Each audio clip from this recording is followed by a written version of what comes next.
thing with cats is that when they're scraping you on your finger, Yeah. they have their teeth out, dude.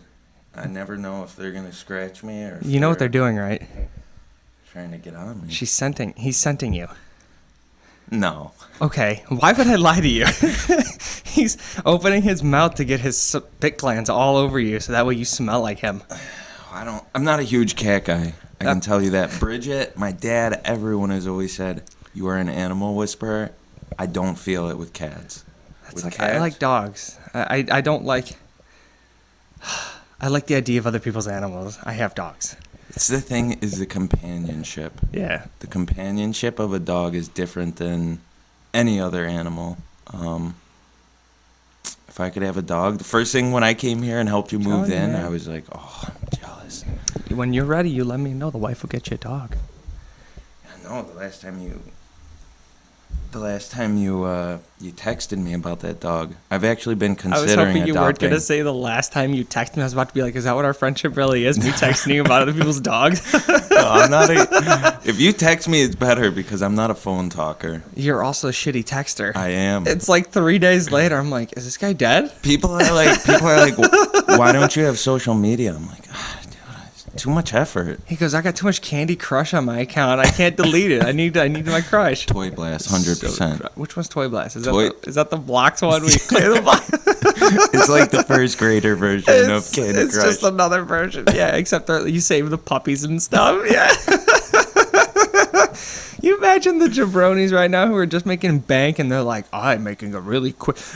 This market is untapped right now. I'm making a game where you slide things around like Bejeweled and it just happens to be candy and we're going to make more money than Bejeweled ever has. All the apps. Some of the apps are so stupid. I haven't even explored a huge portion of the... I don't think anybody has. There might be one jerk in the world who has. So there's this...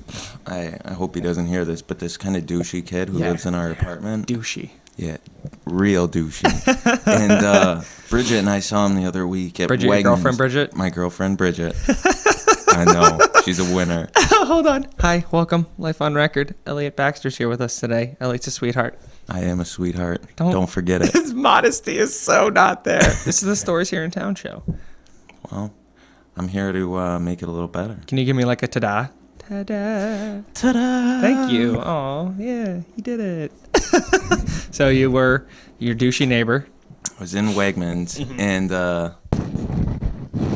Sorry, that's my tits on my mic. You ain't got no tits. You got an A cup. I didn't even get close to it, and it just did that. That's all right. I'm listening. So, yeah, I saw his name... well, I'll leave that out, but... Thank you. He said he's going to California to start an app, and it's weird because... He said ass wrong, by the way. Starting an ass. Starting an app. And I think he might be onto something. Yeah. There's so much untapped stuff and so many people out there just itching to make money and buy and spend money. Really, that's what it comes down to. It's not even funny. Like, just so there's like this humorous thing that you always hear about how like if it started in the porn industry, that's what changed a lot of stuff. So like that's one of the reasons cameras got so good and recorders and mics and stuff like that, because it's just a savagely big industry. But it's the same thing with apps. You start anything based on funny business, and I guarantee it's gonna blow up. I'm telling you, some of them are like I have no idea what he's planning on starting, but just the span of stuff that apps can help with. Oh yeah, it makes it really like cleaning supplies. You can only invent so many cleaning supplies before everything is invented, but apps, it's different. It spans over every aspect of life. People probably said that until Febreze was invented, and they're like, "Holy shit, think Febreze! How did we miss this one?" But the ShamWow guy, that's simple. That was just a cloth. I don't care what you say. It already existed too. It was a chamois. I don't remember that. It was a chamois cloth. They used to use them for detailing. They had them for years before he sold them. Like a microfiber? No, like a chamois. A chamois is not a microfiber, Elliot. Okay. No, a chamois, it's like super, super, super absorbative. But they existed for so many years before. He's like, you want to help cleaning your house? Come get my ShamWow. And you're like, ShamWow? But no, like the chamois, those things existed for so freaking long, especially in the automotive detailing industry and stuff like that, because it was super easy to soak up all the water and not leave streaks because it just soaked up and soaked up and soaked up.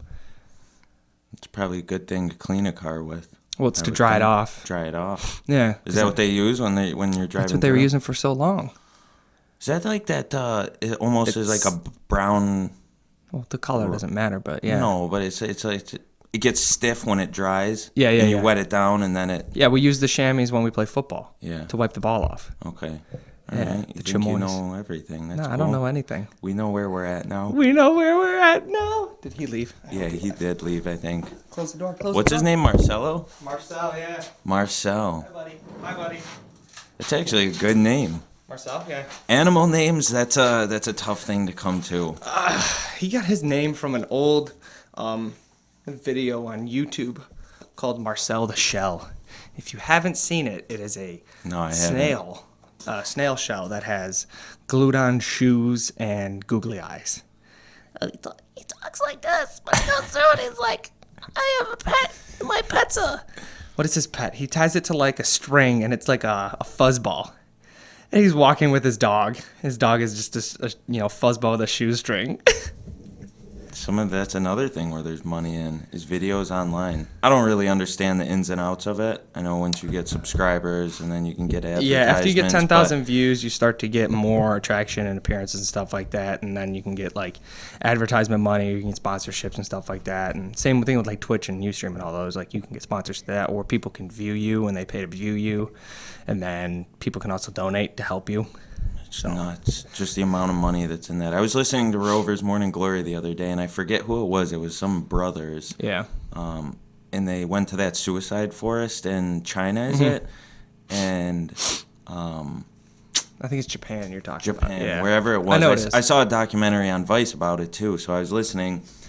But like one of their videos, they had seen a guy hanging in the forest. Ooh. In one of their videos, I forget how many views it has. I mean, it was half because they were already really popular on YouTube, half because of the content of it. Yeah. But I can't imagine how much money they have. From what it sounded like, they're multimillionaires. Well, I was reading something the other day about like the people who earn the most in podcasting. I'm sorry, on YouTube. And there's a girl who does makeup whose average earnings is $450,000. That's where her estimated yearly income is from doing makeup videos on YouTube. I gotta find something. She wasn't even like in the top 5. I could just go on and just be my stupid everyday self that doesn't take anything seriously. Yo, you're the and worst. It might catch, dude. You're the worst. It might catch. Hey, man, so what are we doing? We're going to do 3 sets of 8 here. All right, so let me tell you what we're going to do. We're going to do 3 sets of 8, Kyle. Does that sound good to you? Yeah, no, that sounds really good to me, Elliot. Dude, you want to know what? You're such a dick. My happiness comes from getting reactions out of other people. I'm dead serious, man. Like when I go to the gym, I was there last night. I took maybe 10 out of the 2 hours, 10 minutes out of the 2 hours that I was there seriously. The rest of it was going between different exercises and approaching people. Like, It was, like dude. a savage. It was like, gotta get my set in, and I already had. I was like, there's Dustin. I'll go up and I'm gonna go mess with that. mess dude. with Dustin next. The best part about Dusty is when you mess with him, he doesn't mess back. I know. He just shuts down even more. He's like, oh, guys, come on, leave me alone. Because I just want to do my thing. A lot of good people there. Yeah, we got a lot of classy people at our gym. Oh yeah. Someone was telling me about a couple other gyms in the area where it's just, it's a mess. Bridget was telling. I told you, Bridget, my girlfriend. Yeah, your girlfriend Bridget. Yep. Yeah. Yep. She's recently come over to the dark side, Yeah. and I understand it's a little more raw. Like prior to going there, It's a little more raw. than like the cardio side of things. But she's been getting used to it. She told me her friend said that she didn't feel like she was welcome over on the weight side of Worlds. And There's no like dolly that you walk through and like it rolls at your hip to count your tally. You don't gotta Yeah. hit your card and ding it so they're like, ooh, look, there's a girl on the weight set. Like you don't have to do that. Just fucking walk over there and do stuff. that's what I People are said. so dumb. I've never even been to another gym. Do you think I feel comfortable going to the cardio side of the gym? Everybody looks at me and they're like, this guy doesn't do cardio. Yeah, probably. Probably. Judgerson. He doesn't have twig legs. That's not right. Look at him. He looks like he could use a lot of cardio. That's what I get. Whatever. I feel uncomfortable on the cardio side, I'll admit it. But yeah, there's no reason why people should feel uncomfortable on the weight side. Yeah. I mean, I go there for a lot of different reasons, but once I got over that little hump, it was good to go. And then I just had your ass to deal with. I know. What's great though is Elliot, what are you doing today? I'm back. No, that's not back. When you're ready to do back, come work out with me. Yeah. Dude, I remember it clear as day. Because apparently I'm an asshole. You are. It sucks. Like I hate it. I love watching people who get into it, and I love watching people who are doing the baby steps. The hard part of the industry, and that's one of the things I always try to do, is I try to help as many people as possible when I'm there. It's like if I see someone who I don't recognize and I see them doing some shit wrong, or they're not trying hard enough, or they're not doing, I'll go help them. I'll go talk to them. I'll go chat with them. Let them know there's people around that are interesting and that are interested in them succeeding. And then most of them never come back. Yeah. But the other thing that bothers me is when people work out and they work out and they work out and they work out and they work out and they think they're doing it right. Like, oh, I go in there and I do my barbell rows followed by my deficit deadlifts and then you do the whole list and then you go, okay, how long you been doing that for? Oh, I've been doing it for about 6 or 8 months. Oh, okay. How's your goals coming? Well, it's a little bit slow because you never say, are you making weight? Are you losing weight? Are you gaining muscle mass? Are you getting bigger or anything like that? You always say, how are your goals going? Because their goals might be to just look exactly the same shitty version that they look.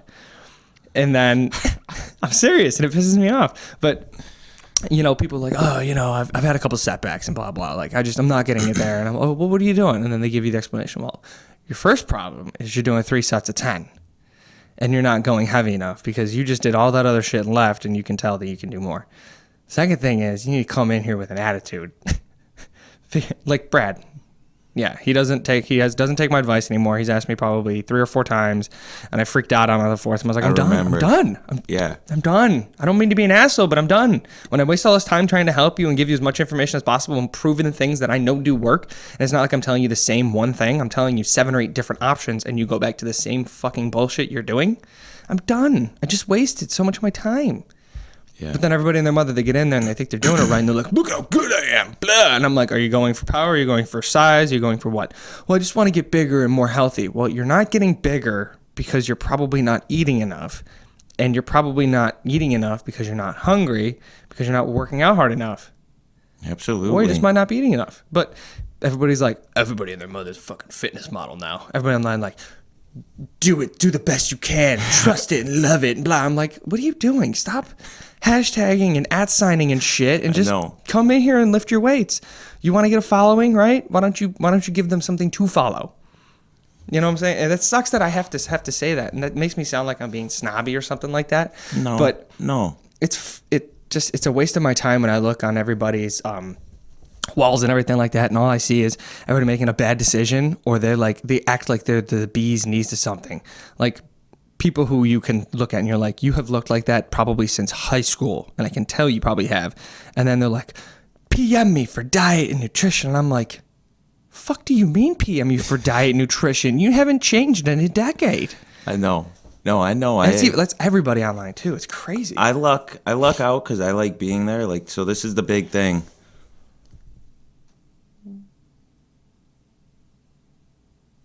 This is the big thing. I have a bad habit of doing this during the show. That's okay. That's okay. Ask Burgess. I'm lucky enough to have a positive attitude. Not about going in there, but I enjoy being there. I don't go in there being like, all right, I need to be out of here in an hour. I just like being there. So one way or another, if I'm going consistently, I'm bound to get some sort of results. The first half of my workout is run off like, fuck, dude, I'm not necessarily in the mood to be here. I'm a little pissed. And then the second half is like, wow, I just feel so great. Let's keep this going.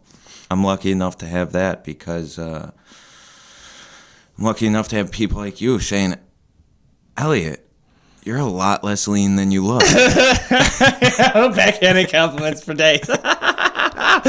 Yo, because your arms and your face are so lean, and then you just had I have a gut, dude. You had the gastrointestinal thing going on. I did. It was so I've savage. always had it too. It's all right though. We're gonna suck it in. Don't tell anybody. It's not that HGH gut. No, it's not the HGH. Inhale that bitch. I'll just get to one of those things the girls wear, like an like a waist tightener or something. Yeah. Oh yeah. Tell me if those work. I have no idea if they will. I know a bunch of people who used to wear those, and I was like, guys, anyone. guys. You know guys that wore them. I did say that, right? I'm pretty sure I just said Seems that. a little out of the ordinary. Why?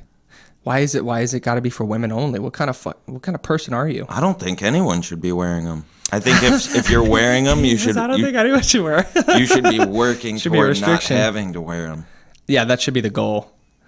Damn it! Why don't you pop up? Oh, because you're not. That's a friend with me. like nowadays everyone talks about fat shaming. Oh, it's I'm so like, dude, funny. I need that. I need that. When I go to the gym and people are like, Elliot, you look kind of heavy, or like, you're looking a little chubby around the bottom side. Around bottom side. Like right around the spare tire area. That's what I need, because then I'm like, Make sure you gotta like the page, by the way, when you leave. dude, what did I you just? didn't like the page. I just finished telling you, social media is not my strong suit. there because I need you to share it with your people. I might have a couple people. That's it. Share it with Bridget. Have Bridget share it. I can't But do okay, that. no, and I understand exactly what you're talking about, the fat shaming. I'm the last person you want to fat shame because I'm the first person to fat shame myself. Yeah. Yeah. So like I described my back fat because of the bulk as a turkey timer that just went off. Bing. So I'm just gonna keto for 28 days and call it. Never tried it. A lot of stuff I'm still trying to We explore. can do keto together. We could. Yeah, we can. So basically, the idea of that is no carbs. Yeah, it's like And- almost no carbs. It's mostly like fatty meats and then like fats. So that would go with like I guess if you want to call it a cutting. I'm just doing 28 days of it straight. I'm not not dieting this year because I'm losing so much time because of this. It doesn't make sense for me to diet all the way down for the summertime and then start rebuilding again in September. I'm just going to cut down to something where I don't have back fat Betty going on. Yeah. And I just feel tighter about myself and I'm fine. I don't care. I'm not going to be shredded. I don't give a shit. Back fat's in right now. Back fat, that fat shaming. Don't you shame my back fat. That fat shaming stuff is so silly. That's so silly because people get so like I remember when we were little kids and people used to call you fat or they'd insinuate you're fat and you'd be like, as an adult, people don't tend to call you fat.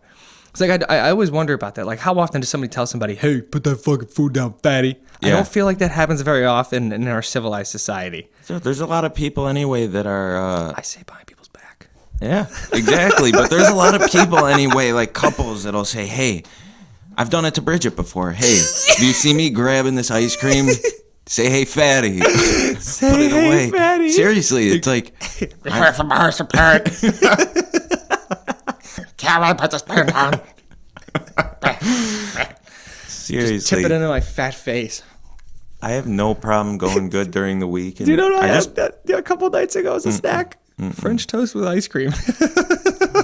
sounds good At like though. 9 o'clock. It sounds good I though. was just hungry, man. I just wanted French toast and I saw the ice cream right there. I was like, let's do this. Let's get boogie. French toast is the only, other than waffles. It's a good It's breakfast. the only reason it's because I was at Costco. Costco's got that giant box. Every time I walk by, I can't avoid it for $6. Unfortunately, I didn't renew my membership.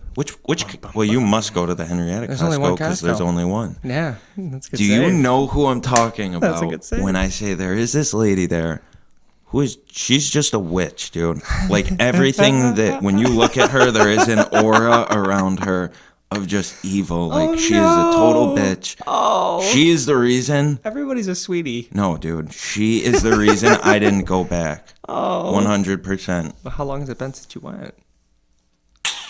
Couple months, 2 months. Oh, that's weird. Yeah, I go at least every month. If I bought more red meat, I would go there. I just I freeze feel a like, lot of stuff, dude. huh? I freeze a lot of stuff. Well, you got a big ass freezer, so Not that big. it's big. It's not big.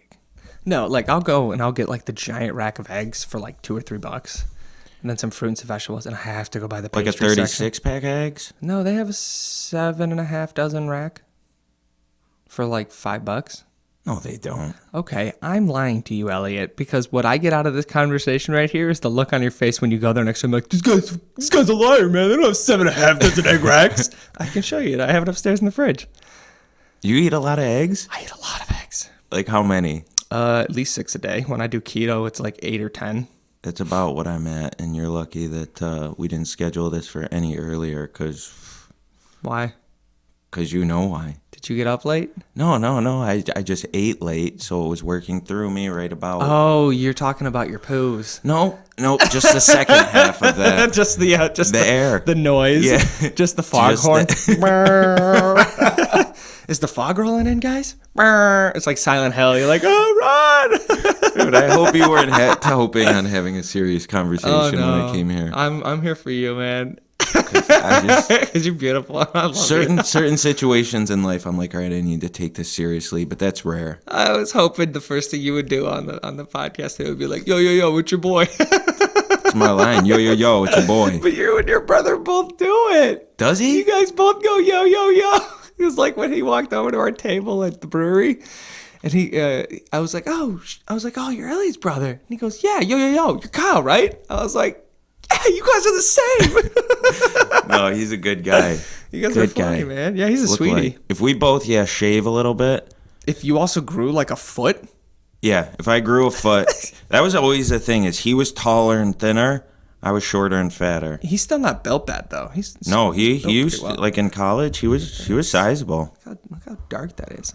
Everybody says you need to do like a really coarse grind for French press. Why? I disagree, because I never get enough flavor out of a coarse grind. So let's test this. This is pretty badass. Costamina. Sir? That's from Canal Town. Canal Town. She was a good old boy. What's the setup you got here? Hey, man. I'm trying to be as professional as possible. I said as possible. I didn't say I would at all pull off the professional thing, but I eventually in life I might need to be professional. What for? Just to be taken seriously more than. Why can't you ever take me seriously? Waves hands and face. I think it's the jokey, undermining, dry humor that you give that you can't be taken seriously. I love it though. It's interesting. How did you develop that kind of humor? Because I always try to find that out. A lot of like my favorite funny people are super dry and there's no inflection or anything like that when they joke. So give me an example. When you say dry humor, like zero reaction humor, where you say the joke and you know it's going to get a roar. And you go through with it knowing it. Like me, I start giggling before the punchline. Like if you say something stupid or something that I can make a punchline to, I start giggling before I even say it. No, you do this thing, your lip quivers. Yes, your lip quivers. That's my sad face. No, it's just how I am. I don't know. It's just how I am. It's not that I'm saying it to be funny. Yeah. I don't know, man. And maybe you just like enjoy the dry reaction, because I'm betting you there's a lot of times you say shit and people don't catch it. No, there's a lot of times. So you're probably just like, "Rah!" Really funny joke, and then you wait, then you're like, marinade. It's the gratification that you've taken out some space in their brain for a little bit while they think about the joke. I love it. I'm a thinker. Putting up your summer home. Yeah, I'm a thinker. I'm telling you, I like seeing people's reactions to stuff, especially when I'm talking to them, just because I'm like, how much can I throw them off by what I'm about to say? So what do you mean? So like, if I go up to Dustin, yeah, when I had never met, what's her name, Michaela? Yeah, I think it's Michaela. I would just say some of the weirdest shit, but I'd be like glancing over at her. Just to get a reaction. Just to get a reaction. Really though. That's so funny. I'm not doing it to be malicious. To be malicious. That's how I am. You're just trying to. That's what I was doing to Bridget the other day. That's what I'm saying. Hey, Bridget, you want to hire? No, it's you. Yeah. Because literally no one approaches Elliot. Well, you did. You did, so I did. I felt honored. The only reason I approached you is because you had my belt. It wasn't. I was lucky for that. Yeah, you were. Because obviously I gave it to Anthony, and that dude was just too fucking big for it. Yeah. I hadn't even thought that went through, and I gave it to him. Guy. And then thankfully he gave it to you.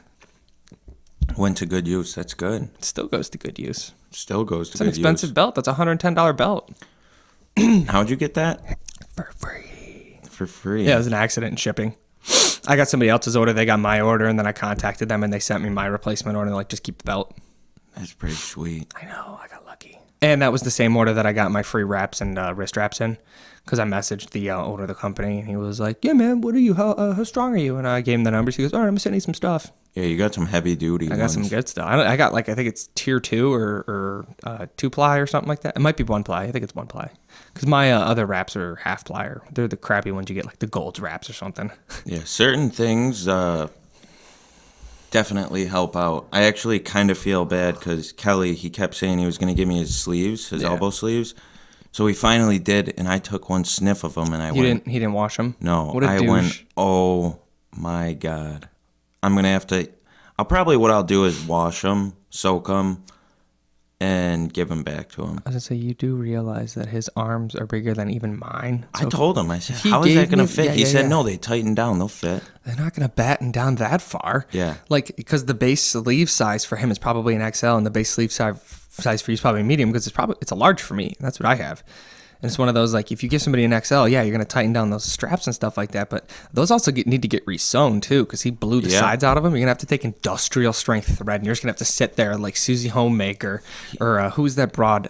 Betsy Ross. Betsy Ross, Yeah. dude. Just sitting there making the American flag out of your elbow sleeves. No, what I'll probably do is I'll soak them and give him. He said he's got someone that'll use them. Make him do it. You have a nice This isn't a sounding. charity. No, I'll do it because they're on now, sitting in my trunk. And you don't want to have to touch him again. Yeah, Oh, make him grab him out of your trunk. You don't got to touch him. You got to be like, Kelly, come get your shit. I took him into my car and I just was right away. I said, "Oh, garbage bag," and I nodded it up. So they probably got a species growing on him by now.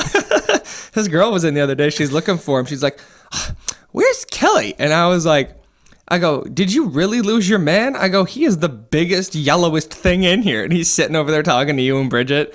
And she's like, oh, that's right. She looks up and she's like, there he is. I was like, he's so big. He's huge.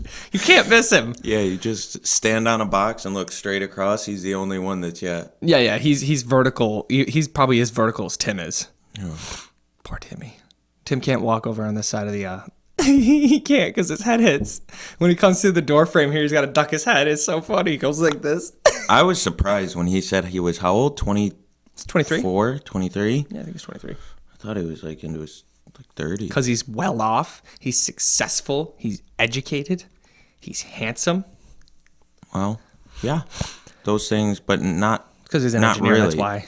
well. No, because he looks older physically. It's pretty ageist of you. How dare you? Well, I'm all right with being ageist.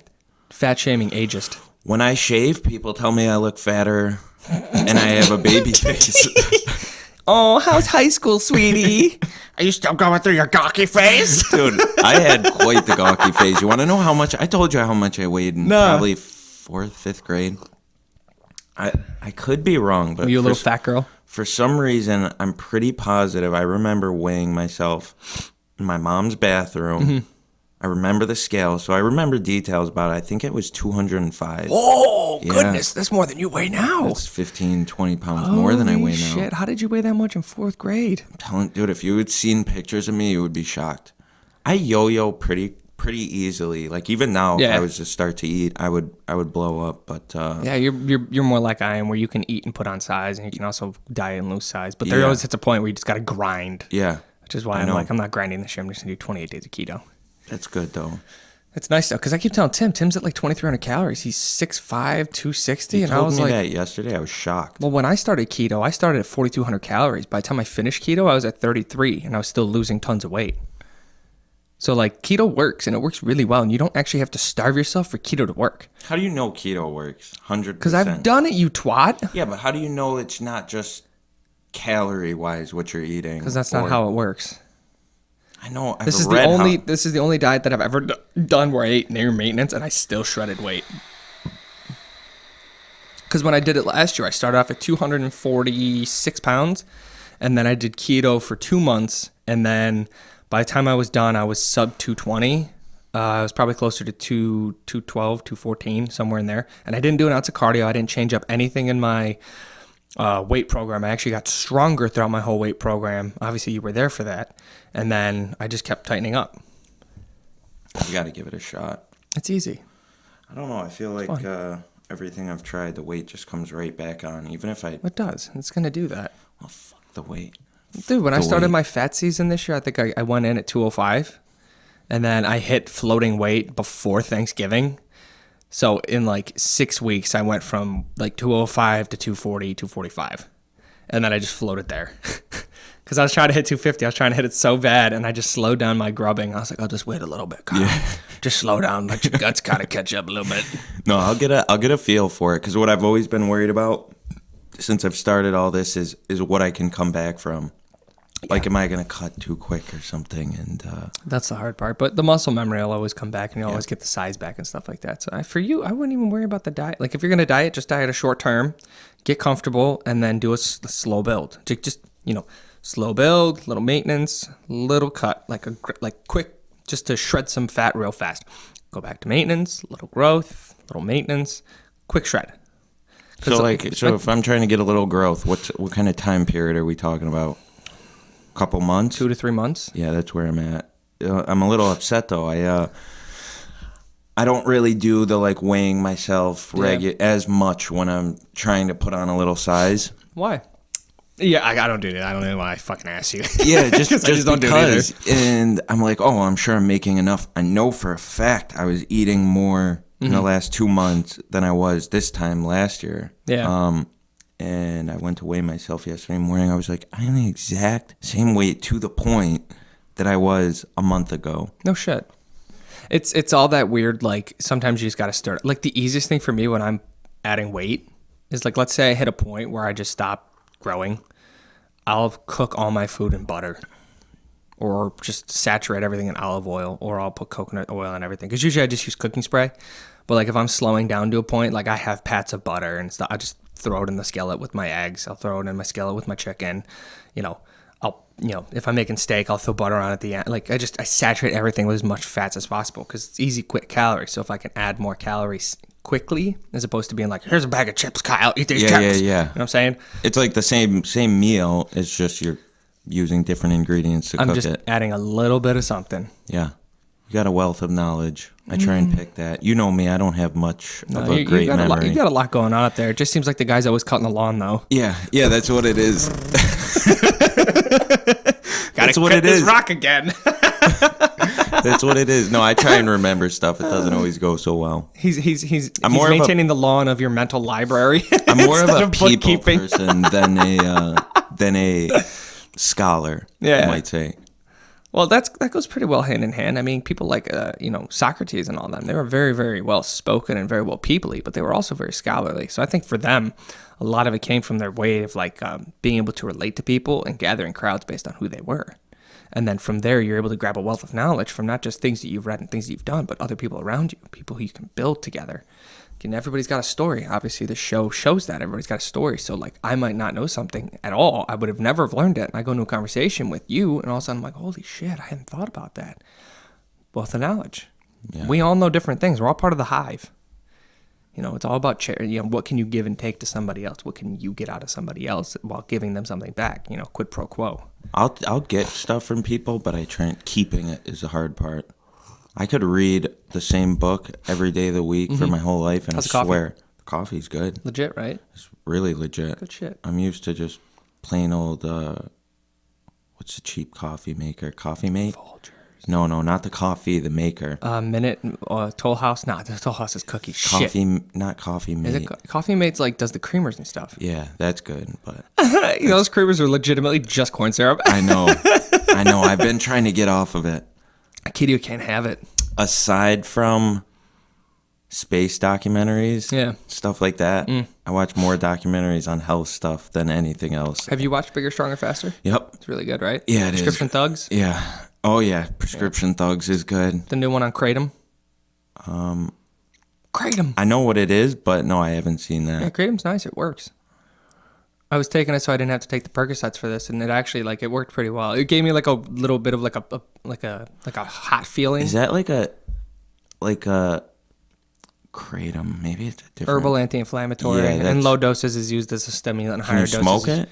Because I swear I used to remember. I remember when all the synthetic plants came out. He's so cute. No, there was a kid who was like, "Oh, I just bought Kratom offline."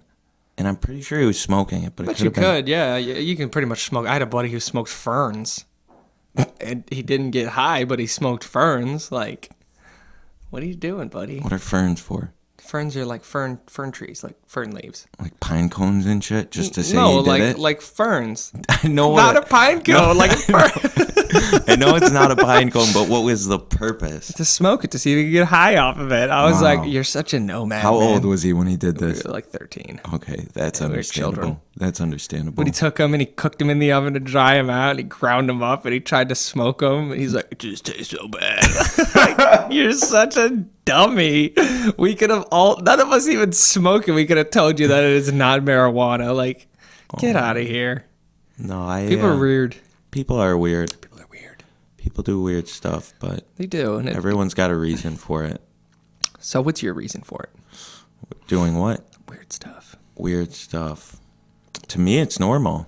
To Yeah. you, it's weird. That's because I'm outside of the box. I'm like, hey, Yeah. what the fuck are you doing? Some of the there? stuff, I always wonder that. I feel like people have been puzzled forever by knowing how similar. Like, if I could see inside your head Yeah. or have your mind in my You head. don't want to be in here. I'll be honest with you. But no. If I was to have your mind in my head for a day, but be conscious of what my normal was, yeah. I think that would be pretty I cool. don't think you would know what to do because I just have so much shit going on at all times. You'd be like, back the shit up.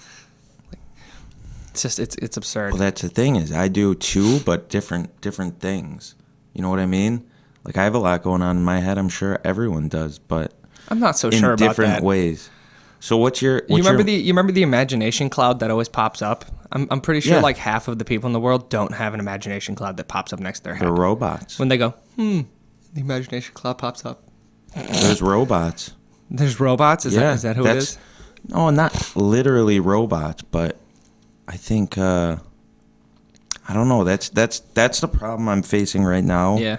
Is to acquire a career and have all that going. Mm-hmm. I feel like I would lose out on the enjoyment of life. I feel like I What do would you be mean? so hung up in a career. Yeah. It seems like everything that I go to,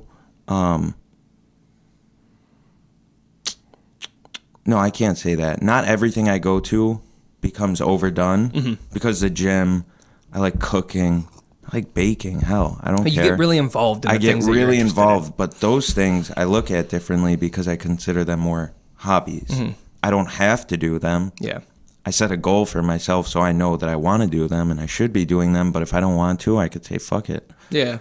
and be done with it. But You're referring to like obsession with a job where like if you get into one and it's like this can be the rest of my life and this can be something like and then all your time goes into it and then you realize 15 20 years later you just missed 15 20 years because you spent 60 to 80 hours a week plus weekends and figuring like just too much time. And that's one of the bigger problems with the American grind is I'm not saying that other cultures are perfect and everything like that, but I'm saying the way that the system is built, it's not in benefit of the employee. No, it's not. And it's, Grind, get nothing for it, grind some more.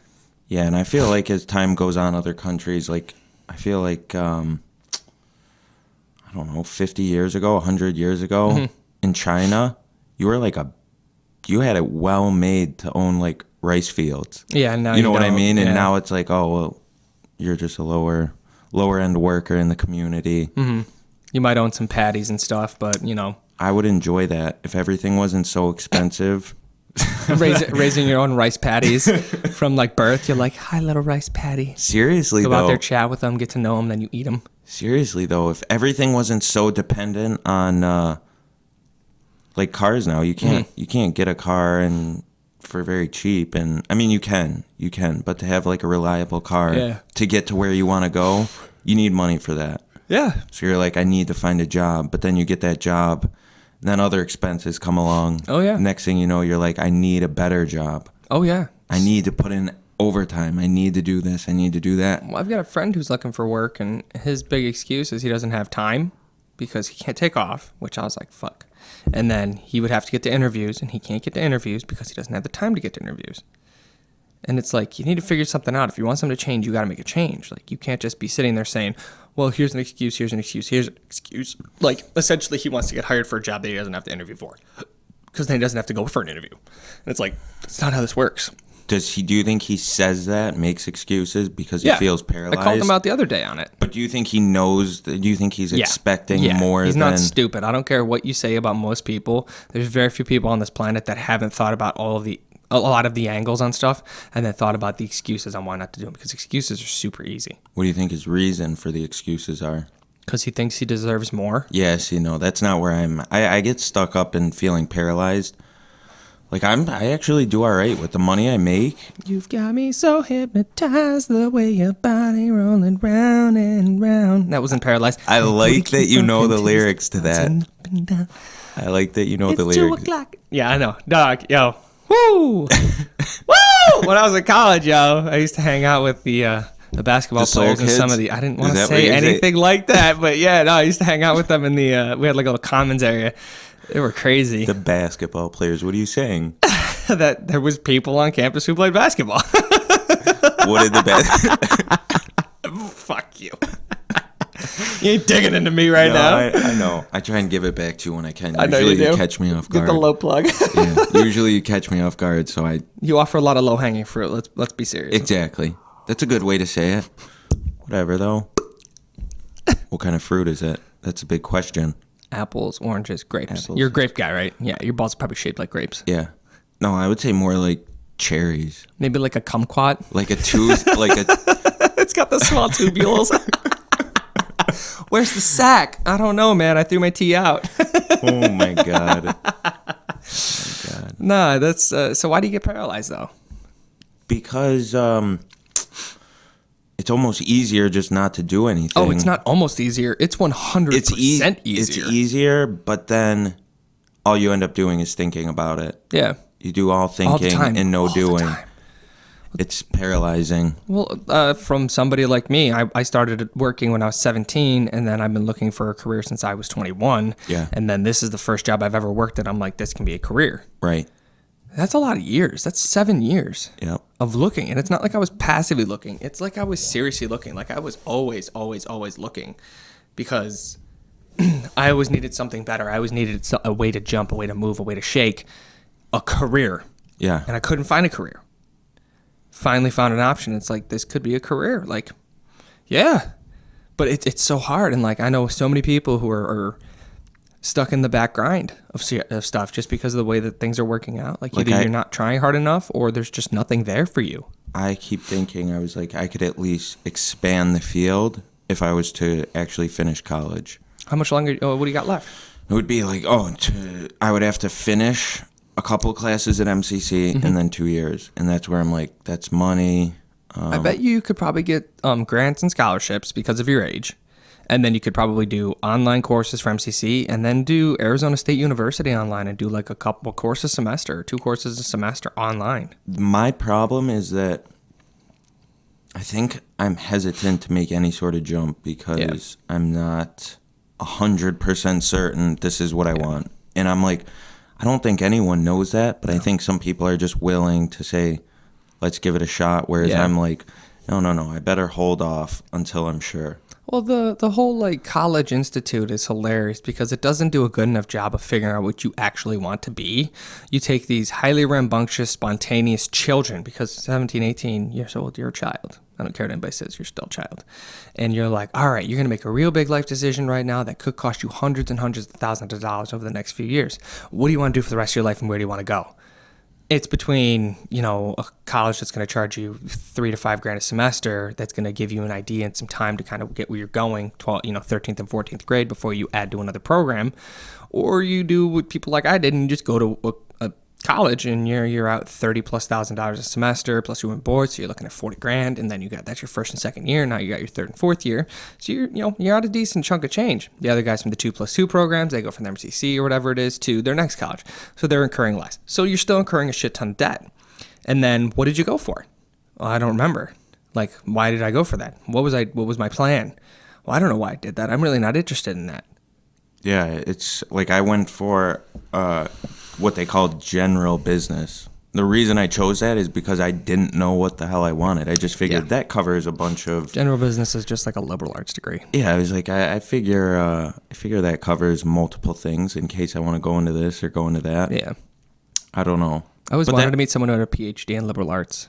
I guess it would sound Probably a thing. sounds kind of cool, I guess.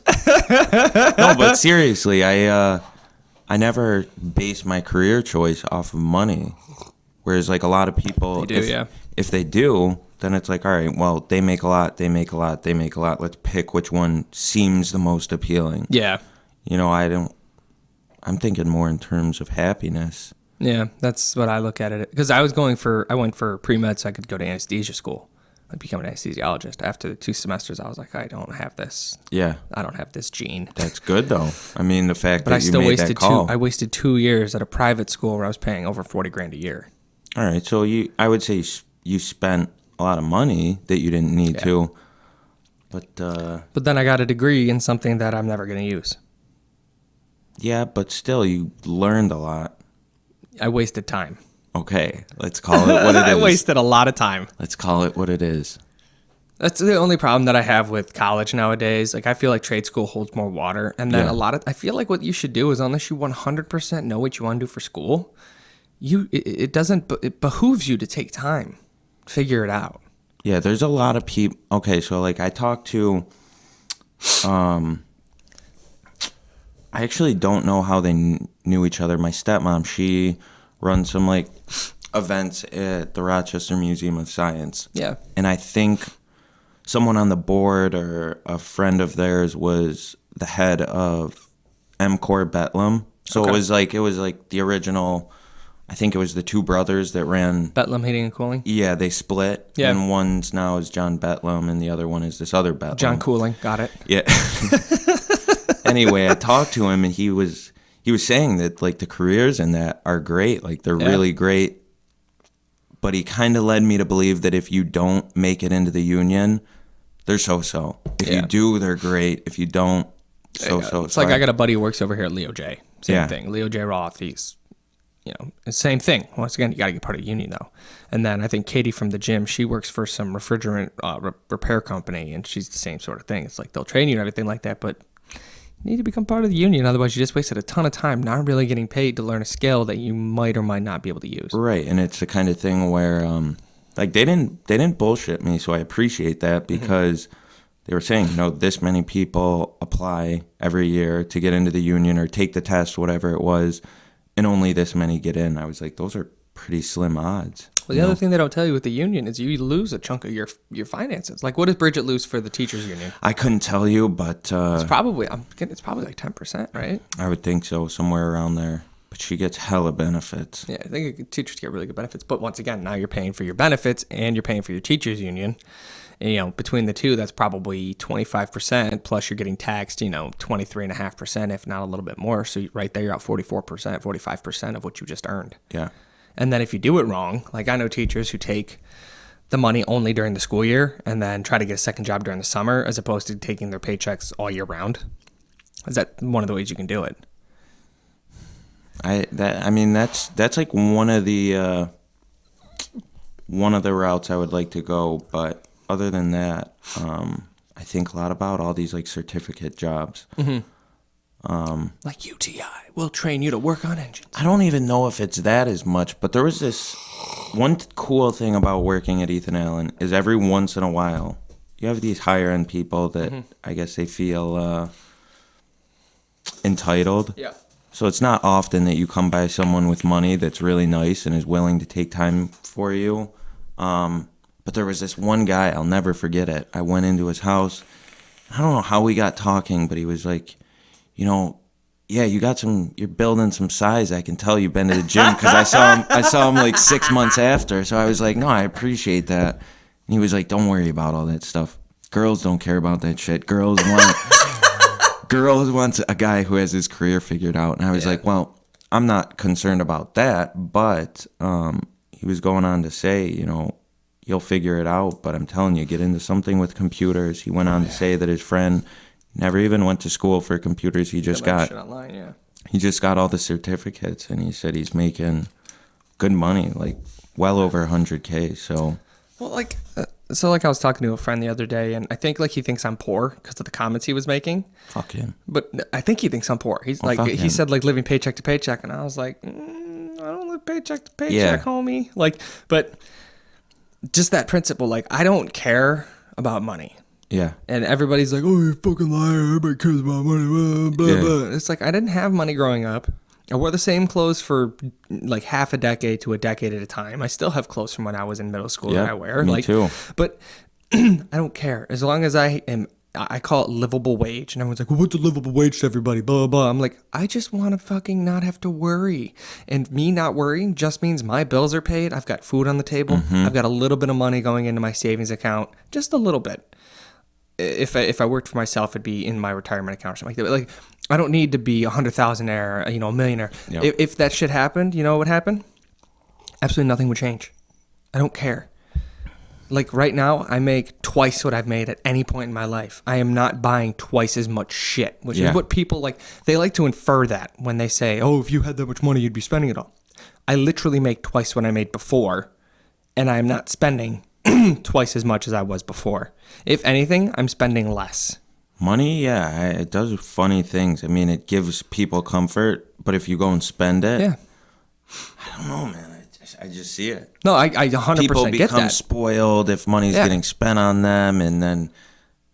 Well, it's like I just picked up this good job, and I was like, I'm going to get a different car, and I'm still waiting. Like, I could easily go, and because of how much I make, I could get, like, a better car with lower interest and probably pay the same I'm paying right now, if not just a little bit more for a car that's, like, 3-4 years old. I'm still driving around what I'm driving around. That was the plan, This podcast stuff, this cost me a little bit of money up front, but I had a budget for it. Right. This tattoo sleeve right here, I had a savings account for this for years that I still have money in for more of the tattoo. I haven't even tapped into my actual money to pay for this tattoo yet. Yeah.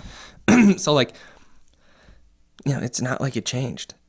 Yeah. I play my board games. I do my podcast. I don't do flashy like everybody I know who ever gets money. That's why everybody has no money. Do you ever notice that? So many people that we know have zero money.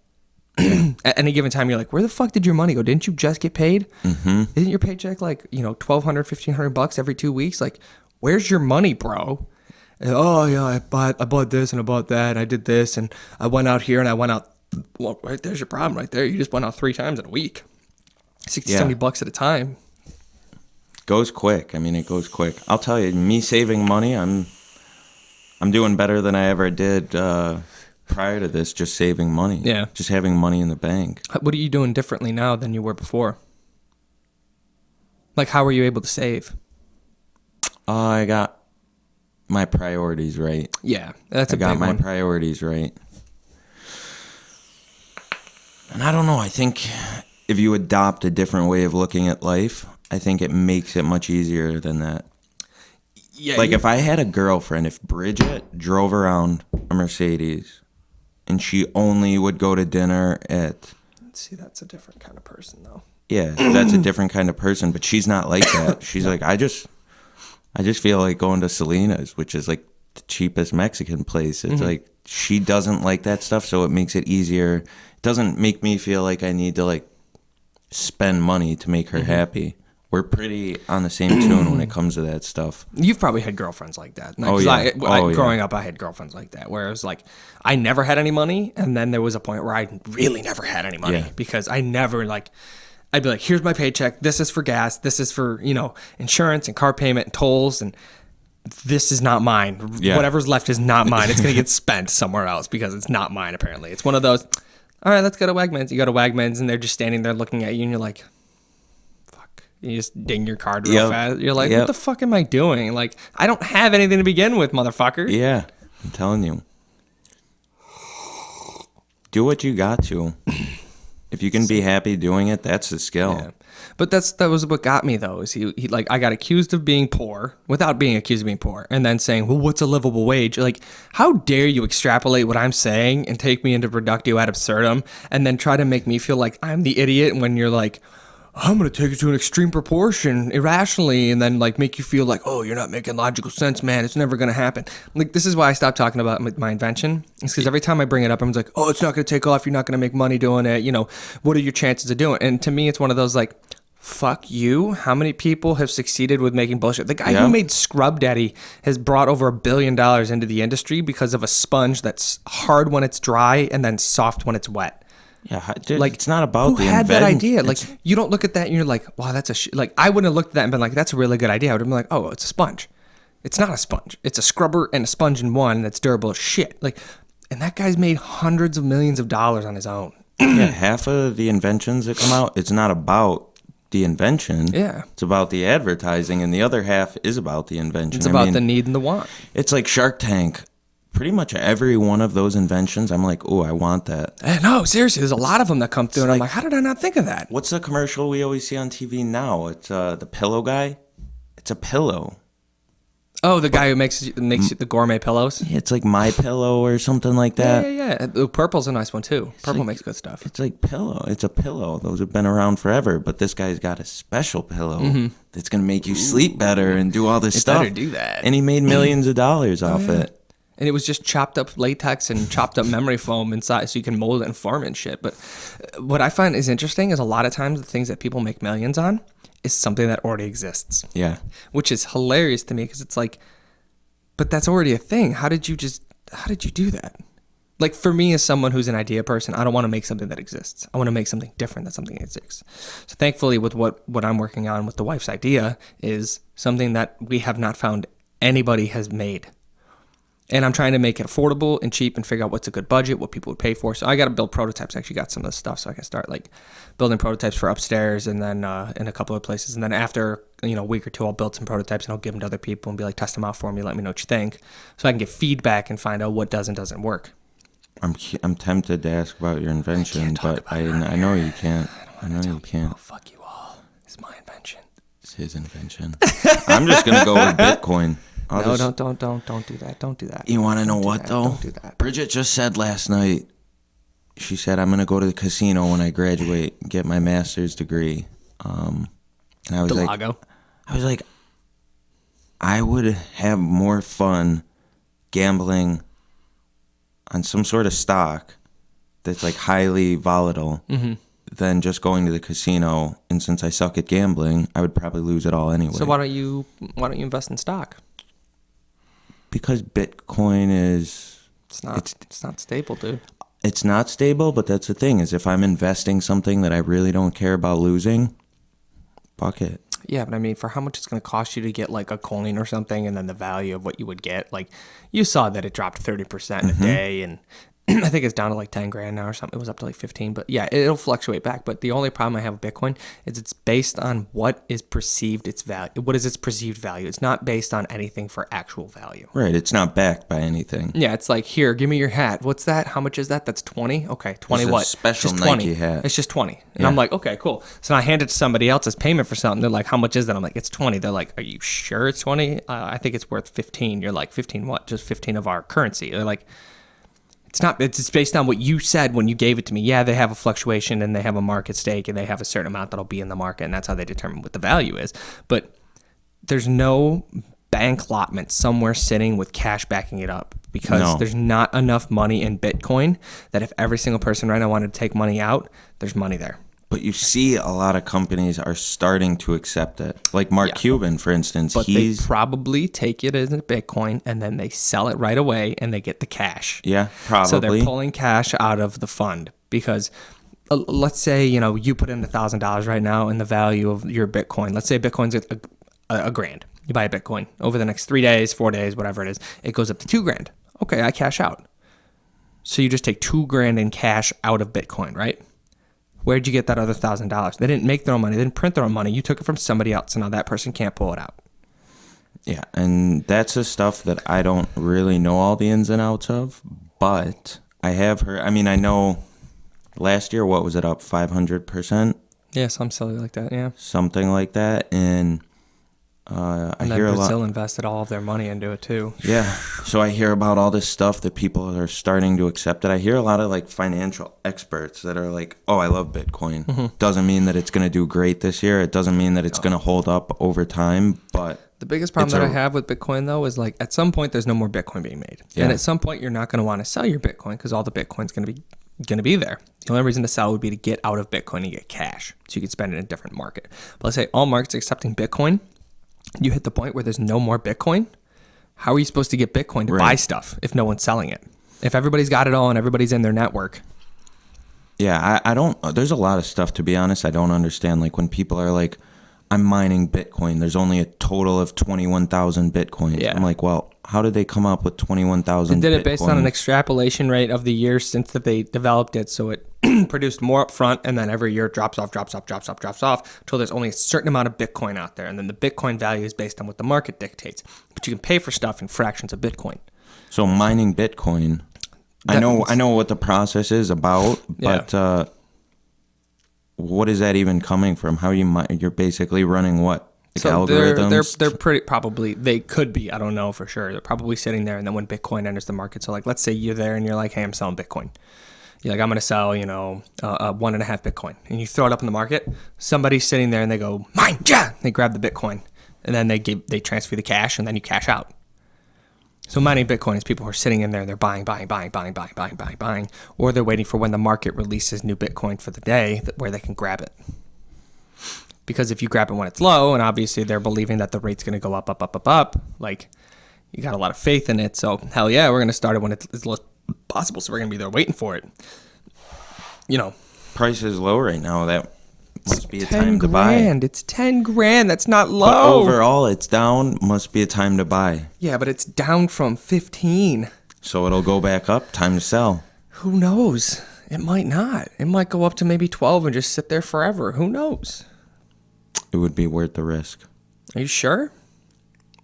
For the 500 or so that I would put in the beginning, Yeah. I would do it. $500? Yeah. Yeah, if you can put $500 in and then just wait and just pretend like it's not your money anymore, I don't see why it wouldn't work. I'm good at that. Just I'm like, good at that. why is my bank account so empty? And then 2 months later, you're like, wait, did I have money? No, I try and keep up on all of that. It's funny. Yeah, I'm very terrible at it. Like, I never track how much I'm spending, and then I look every week, and I'm like, please don't be negative. Yeah, no, that's where Every I'm week. at. That's where I'm at. And then I'm surprised. I'm like, wait, how's there this much money in here? Yeah, it's almost like either a pleasant surprise or a total shell shock. I think it's always a pleasant surprise unless you're poor like me, because I'm apparently poor. Finish this coffee. I'm gonna go grab some more from upstairs. No, I gotta pee. Oh, go pee then. I'll chit chat with. I'll chit chat. Chit chat.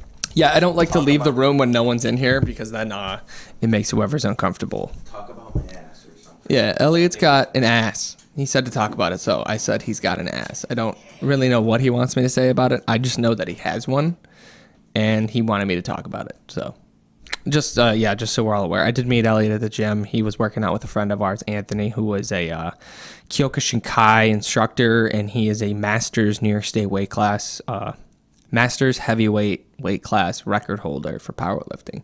The guy's probably like 250 pounds of solid muscle. So I ended up giving him a belt that I couldn't use because it gouged my hips.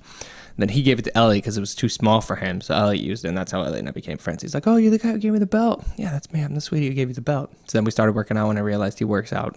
He wasn't working out aggressively enough for my liking, so I decided to scoop him up. He's powerful. He's very powerful, especially for his size. He's unmotivated. We call him Captain Sandbag because that's all he does. He'll get under something, and he'll be like, I can't do it. And then he'll do like 3 or 4 times the amount of reps that we even perceived that he could have done. So, yeah, Elliot is Captain Sandbag. He's a sweetie, though. And then Dustin from a few episodes ago, that's who he's referring to whenever he says Dustin is. I accuse Dustin of stealing my gym partner. So it sucks. I still got a little more time with this, and then hopefully I'll be back, and I'll probably be as strong as Elliot right when I'm coming out of the gate. I don't mean to cut him down. He's so powerful. That's okay, though. But we do have some really cool announcements coming around the corner. I know I said I was going to live stream this week, but there was some technical difficulties with my live stream guys, so we will be getting that together and hopefully having it before the interview the day before the Super Bowl, which is going to be a good surprise for you guys. And then I've actually got a bunch of really good interviews set up for next month. So I'm going to have to pump the brakes and stop doing 2 a week or 4 a week and just go to like 1 a week, just because it's so time consuming to find candidates. Like I'll still do 2 weeks. I don't care, but I'm not going to like purposely do 2 weeks and be like, I need to have 2 every single week. You found good people so far, though. And I mean, when I walked in today, it sounded like you had some good people lined up. Yeah, so. I'm hopeful that'll grow. I mean, I did speak with another kid, another gentleman the other day who he is a PhD in astrophysics, and he was like, unfortunately, like his funds are so tight. He goes, I don't have the time or the money right now to like, make a trip up to where you are in Webster and, and to do the show. And he goes, but if something changes, I'll let you know. I was like, well, that's fine. I'm more than happy. And for the quality of who you are, like there's no rush and there's no pressure at all. Like he's he's already written a book. He's like 27 years old. Like, good for you, dude. And then, he just seems like a really, really smart, interesting person. It's like, dude, this isn't going anywhere. That's fine. If, you get here, you get here. When you get here, you get here. And if you know anybody who wants to come, you let them know, and I'll be more than happy to have them on while we're waiting for you.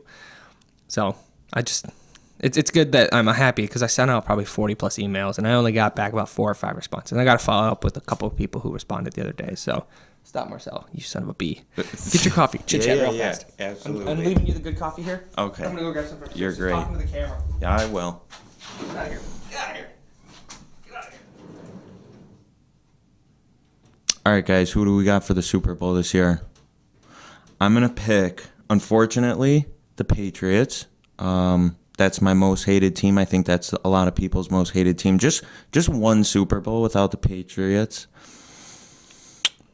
It would be nice. It would be nice. Ideally, I'd like to see Jacksonville and the Vikings. But I don't think that's going to happen. And let's be honest, the Bills are out, so it doesn't really matter either way.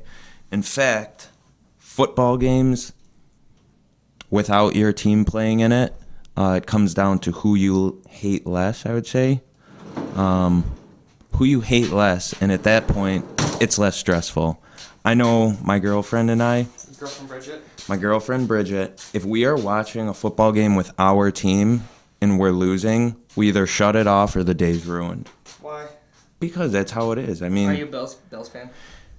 She is. She's a huge Bills fan. Honestly, my teams have always been Green Bay, Denver, and San Francisco. All of them sucked. So, or at least once they lost Rodgers, they all sucked. I want to love San Francisco, but I can't. I'm a huge Jimmy G fan, and I said wherever he went, I would buy his jersey, and I forgot to say unless it was San Francisco. For specific reasons, I will never like San Francisco. I don't even know who came in after Kaepernick because I hated him so. You Blaine Gabbert. Yeah, I hated him so much from all that. I completely stopped watching them. Yeah, he was pretty bad. They need new colors anyway. Their colors suck. They're never gonna change their colors unless they change their franchise. Colors suck. But yeah, no, they got Jimmy G. Woo, that dude is a fiend. Is he? Jimmy Garoppolo is a savage, dude. He won the last 4 games of the season, and he threw for almost 1,500 yards. I think he ended up with like 7 or 8 touchdowns and 2 picks. Well, you seem to know quite a bit. I honestly, I'm not a huge sports guy. No, I enjoy watching it, but yeah, you seem like you're more into it. I want to have Alan on because Alan's my guru when it comes to anything football. I don't think I've met Alan. You've met Alan before. He's come play football a couple times, but he's my football guru. He knows literally everything. So who do you have for the Super Bowl? So I called it weeks 4, 7, 10, and 12 that it was going to be Patriots Vikings Super Bowl.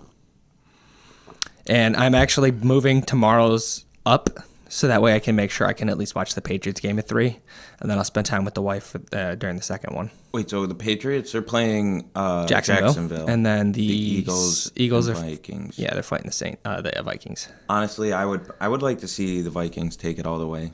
It'll be the first time they've been to the Super Bowl since the far right or far left. I think it's far left. And wouldn't they be playing? Or no, would it be the Vikings if they win tomorrow? That they're playing at their home stadium? Yeah, that'd be the first time ever that a team in the Super Bowl is playing at home for the Super Bowl. Dude, that would be nuts. That would be crazy. And then Tom Brady marches in there and he kills him and he leaves. I was just saying, when you were upstairs, it would just be nice to have the Patriots out of the spotlight for just a year, dude. It happened in 2008. 2008, okay, but it's always... it didn't really, because Matt Castle kind of picked up, and he still took him to the playoffs. I just hate the Patriots. I get that Gronkowski's thing is... I love you. I get that his thing is to be kind of this stupid, like, duh. I don't think that's him. I don't think that's his thing at all. I don't think that's his thing. When he talks, he does not seem intelligent. Stop. He's so mean. I'm just saying. He's such a sweetie. No, I hate him. Why? Oh, that's so mean. He's just a nice guy. He's not a nice guy. He's just a sweetie. Yes, he is. No, he isn't. Ask Dan Lynch. Dan Lynch has stories about meeting him. Dan Lynch. Yeah. I don't know Dan Lynch. Yes, you do, you kumquat. I don't know them by their last names. You fucking lampshade. AA or something. Like, you don't know anyone by their last name. You just It's know just 'em- John from Cincinnati. You meet enough Johns, and you have to describe them physically. John with the balding head. Keep going. No, but he's met him a few times. He's apparently like a super, super nice guy. His parents actually own G&G Fitness. How did Dan meet him? Did Buffalo. Yeah, but I mean, was Off season. Because that's where he's from. He's from Amherst. that's pretty cool. Yeah. He went to high school with CJ, my buddy. Stop. CJ from the gym or someone different? CJ from Buffalo. Buffalo. Yeah. But no, I love the fact that Tom is going to keep playing. He's going to keep playing for at least another couple of years. I want him to get just that one more Super Bowl. Just so, like, it can be uncontested. Like, here's the greatest quarterback of all time. I don't care what anybody says at this point. There's literally nothing you can say to get in the way. And then have him play for another couple years, like 2 years maybe, and then break, Peyton Manning's record for, touchdowns in a career. And like they don't have to win the Super Bowl after that, because there's so many. I love so many of these teams. Like, I love the Vikings, and I think they're a fascinating, phenomenal team. And like, I would grab a Vikings jersey. I love the Vikings. Yeah? Dude, I was such a McKinnon fan at the beginning of the season and such a Delvin Cook fan. I was like, yo, these guys are killers. And they're doing so well, and their defense is so powerful. And it's like, as a huge Patriots fan, I love that we win. I love that we keep winning. You're not a Patriots fan, dude. Yeah, I am. I have 3 jerseys upstairs, dude. This is the thing that I would like to see happen. And tell me how this feels. I would like to see Brady's leg get broke tomorrow in half. No. He's an asshole. He's not. How's he an asshole? He You don't thinks know he's him. above You other don't people. know him. You watch You him on TV. don't know You watch him him. on TV. You don't know and you him, know he thinks he's above everyone else on the field. He's pretty modest. No, he is not. You should You've watch seen him on the interviews with him. He's sideline pretty- screaming at coaches, getting players. hyped up, dog. Dude, that's not getting hyped Getting up. hyped up. That's straight. Elliot, you have the worst sportsmanship. Do I? Yeah, you're out. Fuck, man. Ah! Like, dude, it was. That's not what I do, though. It was. You went first, and you went a yard. You got the third down. I mean, you got the first down. It's not the same, man. No, I should have got further. I never did that. I never ever did that. That didn't happen. Allegedly. Allegedly. No, you're a terrible sport. I'm- If you win, you're happy. If you lose, you're happy. How happy? that's- It's so fucked that's up. what it comes down It's just to. like, it doesn't matter. I'm like, what are you doing then? But they are kind of the villains. I mean, everyone's got like a villain team in the NFL. Yeah. That's my villain team. I said it. It's fine. As a Patriots fan, I understand. What do you think about Tom Brady's hair as a Patriots fan? It's funny because Okay. it's like always so different. Like, he used to have the really long, and then he'd get like the really short, and then he does like the middle route for such a long time, and Yeah, you're like, in the back, he's kind of getting like a mullet. yeah, it kind of like thing. comes out and swirls by his ears. Yeah. I know the haircut. I wonder that if what's her name, Giselle, if she's she like- tells him like, Tom, you Go you cut gotta- your hair. Yeah, Go to the bathroom, cut your own hair, Tom. We don't have the money for this.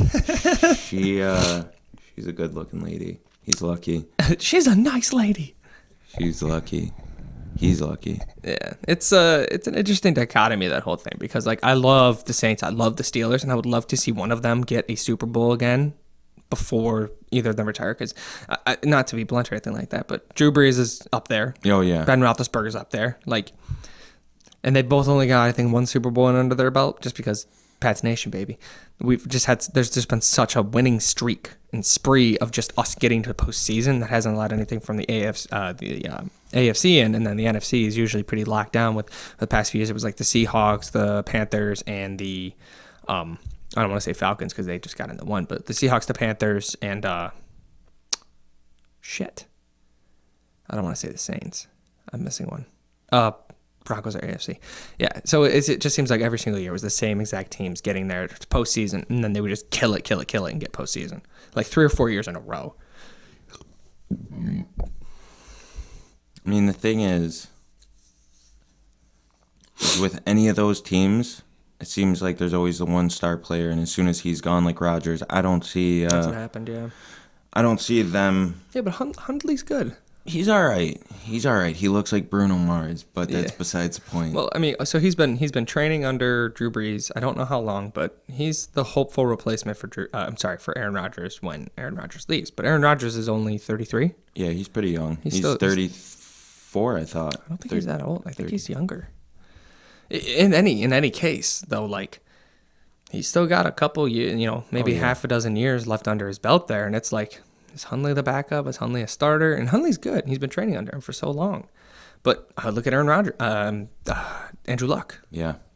Like as much as I'm happy that the Colts just picked up the quarterbacks coach from the Patriots. That's gonna be their new head coach. Mm-hmm. He's awesome. I think it's Jeff Daniels or Jack Daniels or something. I can't remember. But Daniels, I'm sure. Yeah, he's really good. He's really brilliant, but. That offensive line is dog shit. That the receiving core isn't very good, and it's one of those like if Andrew Luck wants to play anymore, he might want to go to a team that has a better shot at controlling that because he's so good. He's so good. He just doesn't have a good line. Yeah, they can't hold it for him, and it sucks because he's so good.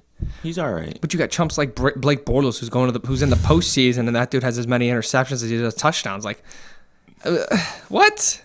Yeah, get out of here. Yeah, I mean. They'll have their upsides and their downsides, but a lot of the new guys. What was the guy that came in for Taylor? Out of his first 10 throws, God. he threw like so silly. I called that in the postseason game when Tyrod went out. I was like, yo. I looked at my wife. I go, he's going to lose to an interception. She goes, I don't know what that is. I was like, just watch. And then like 3 plays later, interception. She's like, is that what you were talking about? I was like, yeah, that's what I was talking about. Yeah, like multiple of them. And then, I can't remember the kid's name. He's terrible. I know. I'm trying to think. I want to say Andrew, but it's not Andrew. No, they should have kept Cardell Jones. Cardell Jones had already been on the team for 2 years. This would have been his 3rd year. He was a solid backup. This kid comes in and he's got 8 interceptions and a touchdown. He's got 1 touchdown in garbage time. So after the game is essentially over, they're on their final drive and they're not going to win if they get the touchdown. The defense is like, who gives a shit? And just bombs one down the field. And you're like, so you went 1 for 3 with a touchdown and 5 interceptions this game, or 1 for 8 rather. Like it's nuts to think about it though. I mean, like we have our football games that I haven't been to in forever. But anyway, like you play football. Yeah. I never played football in college. Did you play football in college? No, so we're like, all right, this is pretty hard. But then you're playing with all these guys that have been training in football like their whole lives. Oh yeah. And it's easy for us to look at the screen and say they suck, dude. But to be in there, I'm sure it's not an easy thing. Well, to even say things move fast is an understatement. Mm-hmm. You know what I mean? Well, they're part of an elite percent of a percent. And then there just happens to be a certain balance where certain teams get more better players than others. They might get better coaches than others. And that's how the balance works. Yeah. But like if you look at the Browns on paper, the Browns have a good team on paper. They're not a shit team at all. They're a middle of the league team, but because their coaching isn't very good, they're an 0-16 team this year and a 1-15 team last year. I know a little bit about the Browns, but are they getting a new coach? Because I hope so. I hope so too. I'm sure that everyone coming out of college is like, well, I'm going to stay at college an extra year. Yeah. That was like Garrett or something like that last year. He's like, you better take me or I'm going to kill you. Like, oh, God, this kid's scary. Really, though? Like, you go through all your college, you work your way up to the top, and then the Browns are going to take you? Yeah, but you're getting paid. You're getting paid, but... That's like Andrew Luck. Andrew Luck made $120 million over 5 years or something like that, and I think it's 118, but... He didn't really play for 2 or 3 years. He just got his ass whooped. Yeah. He got crushed to bits. Yeah, and I guess to a certain point, it comes back to, like, greed. Like, is that not enough money? Is $60 million not enough money? Yeah, is where the fuck $30 million? What are you doing with that money? Yeah. Well, that's one of those interesting things is that you see a lot of people go to really good teams to win a Super Bowl, and then when they're done, they leave to go somewhere else to get paid. Yeah. And you hear that a lot. So like LeGarrette Blount this year from the Patriots, he went somewhere else. He wanted to get paid. Patriots aren't going to pay him. Deion Lewis is a far better back than Blount is. And Blount is a very good back. Don't get me wrong. He's a very good power back. But Deion Lewis has moves, shakes, produces. James White moves, shakes, and produces. And then you got guys like Rex Burkhead, who's a little bit smaller than Blount, probably just as fast, but also can catch the ball. So you add a diverse core. So instead of paying this one dude $18 million, I'm paying these other 3 guys $5, $4, and $3, and I still got money in the budget because, but those people, they do that. They're like, I want to make my money. So they go to make their money. Go ahead. Go make your money. No hard feelings. You got your championship, right? Right? You know what I'm saying? That would be cool to do that. Tom Brady gets to do a lot of kisses. How many does he have now? I think he's got 5. 5. Think he's got them all displayed? I think he's got them in a vault, Shoved probably. them up his butt? Look at gerbil. Yeah. Nah, I think he's probably got them like in a vault or something like that. And Giselle's like, why do you put your accolades everywhere? I would have a vault for stuff like that. I would have a vault that has like a foot thick of glass that's unbreakable so that we can see in, but you can't get out. It's pretty sweet, man. But everyone can come, they can like walk around, they can look inside, and they're like, oh, look at these accolades. And then like, there's only one way in, and that's through obviously the glass door with its own vault lock. But Cool story. I'm not going to say no, where. you're good. Go. So there's this guy at Ethan Allen. There's this guy. He's been working on wood stuff like his whole life. He's been doing it 40, 45 years. So there was this issue this customer was having. We went out to their house and we walked into their library. It was like this huge, everything was all decked out, and there were these gigantic shelves of books, like scholarly, thick, heavy books. So Galen, he was like, so what's underneath here that holds all this weight? And he was like, oh, my vault's underneath here. That's cool. He was like, so you've never seen the vault? I was like, well, I've only been out here one time. He brought us down to the vault, No dude. shit. A walk-in vault. I'm not going to say where or anything Yeah, like no, that, no, because that's I fine. thought it was odd. This guy was showing 2 random strangers his vault. We walk in, and there's glass shelves, like aisles of glass shelves. What? He was a gem collector. Oh, cool. He said the most expensive thing he had, it was like a ball of solid platinum. No shit. Dude, it was heavy. Like, you grab it. It was like... He let you touch his platinum? Oh, yeah, dude. I touched that platinum. Touched all the shit. You're like, All look at all of these it. gems. Yeah, he gave the one guy some of them, I'm sure, weren't that expensive. Some of He's them like, here's some quartz. I'm sure the most expensive part... the most expensive part of it was probably the vault. Probably. Oh my God, dude, it was a walk-in vault, like a bank door that you Yo, spin. that's tight. It was sweet, dude. That's tight. Yeah. Some people got crazy shit, don't they? I always thought about that. That's the kind of stuff I would get. I Silly wouldn't- shit? Yeah, like silly shit in your house Yeah. that no one else would see. I get board games. That's what I buy. Board games. I buy Hell. board games and magic cards, and I'm more of a puzzle guy. you'd like a lot of the board games I got. I don't know how to play all that Dude, stuff. I'm not a... Magic, I hear, is complicated. No, it's not. I've taught probably 20 or 30 people how to play Magic. The hard part is getting good at Magic. Magic is not hard. I'm shit at Magic, and I've been playing Magic for 20 years. So exactly what you're saying. But it's is not that hard to play.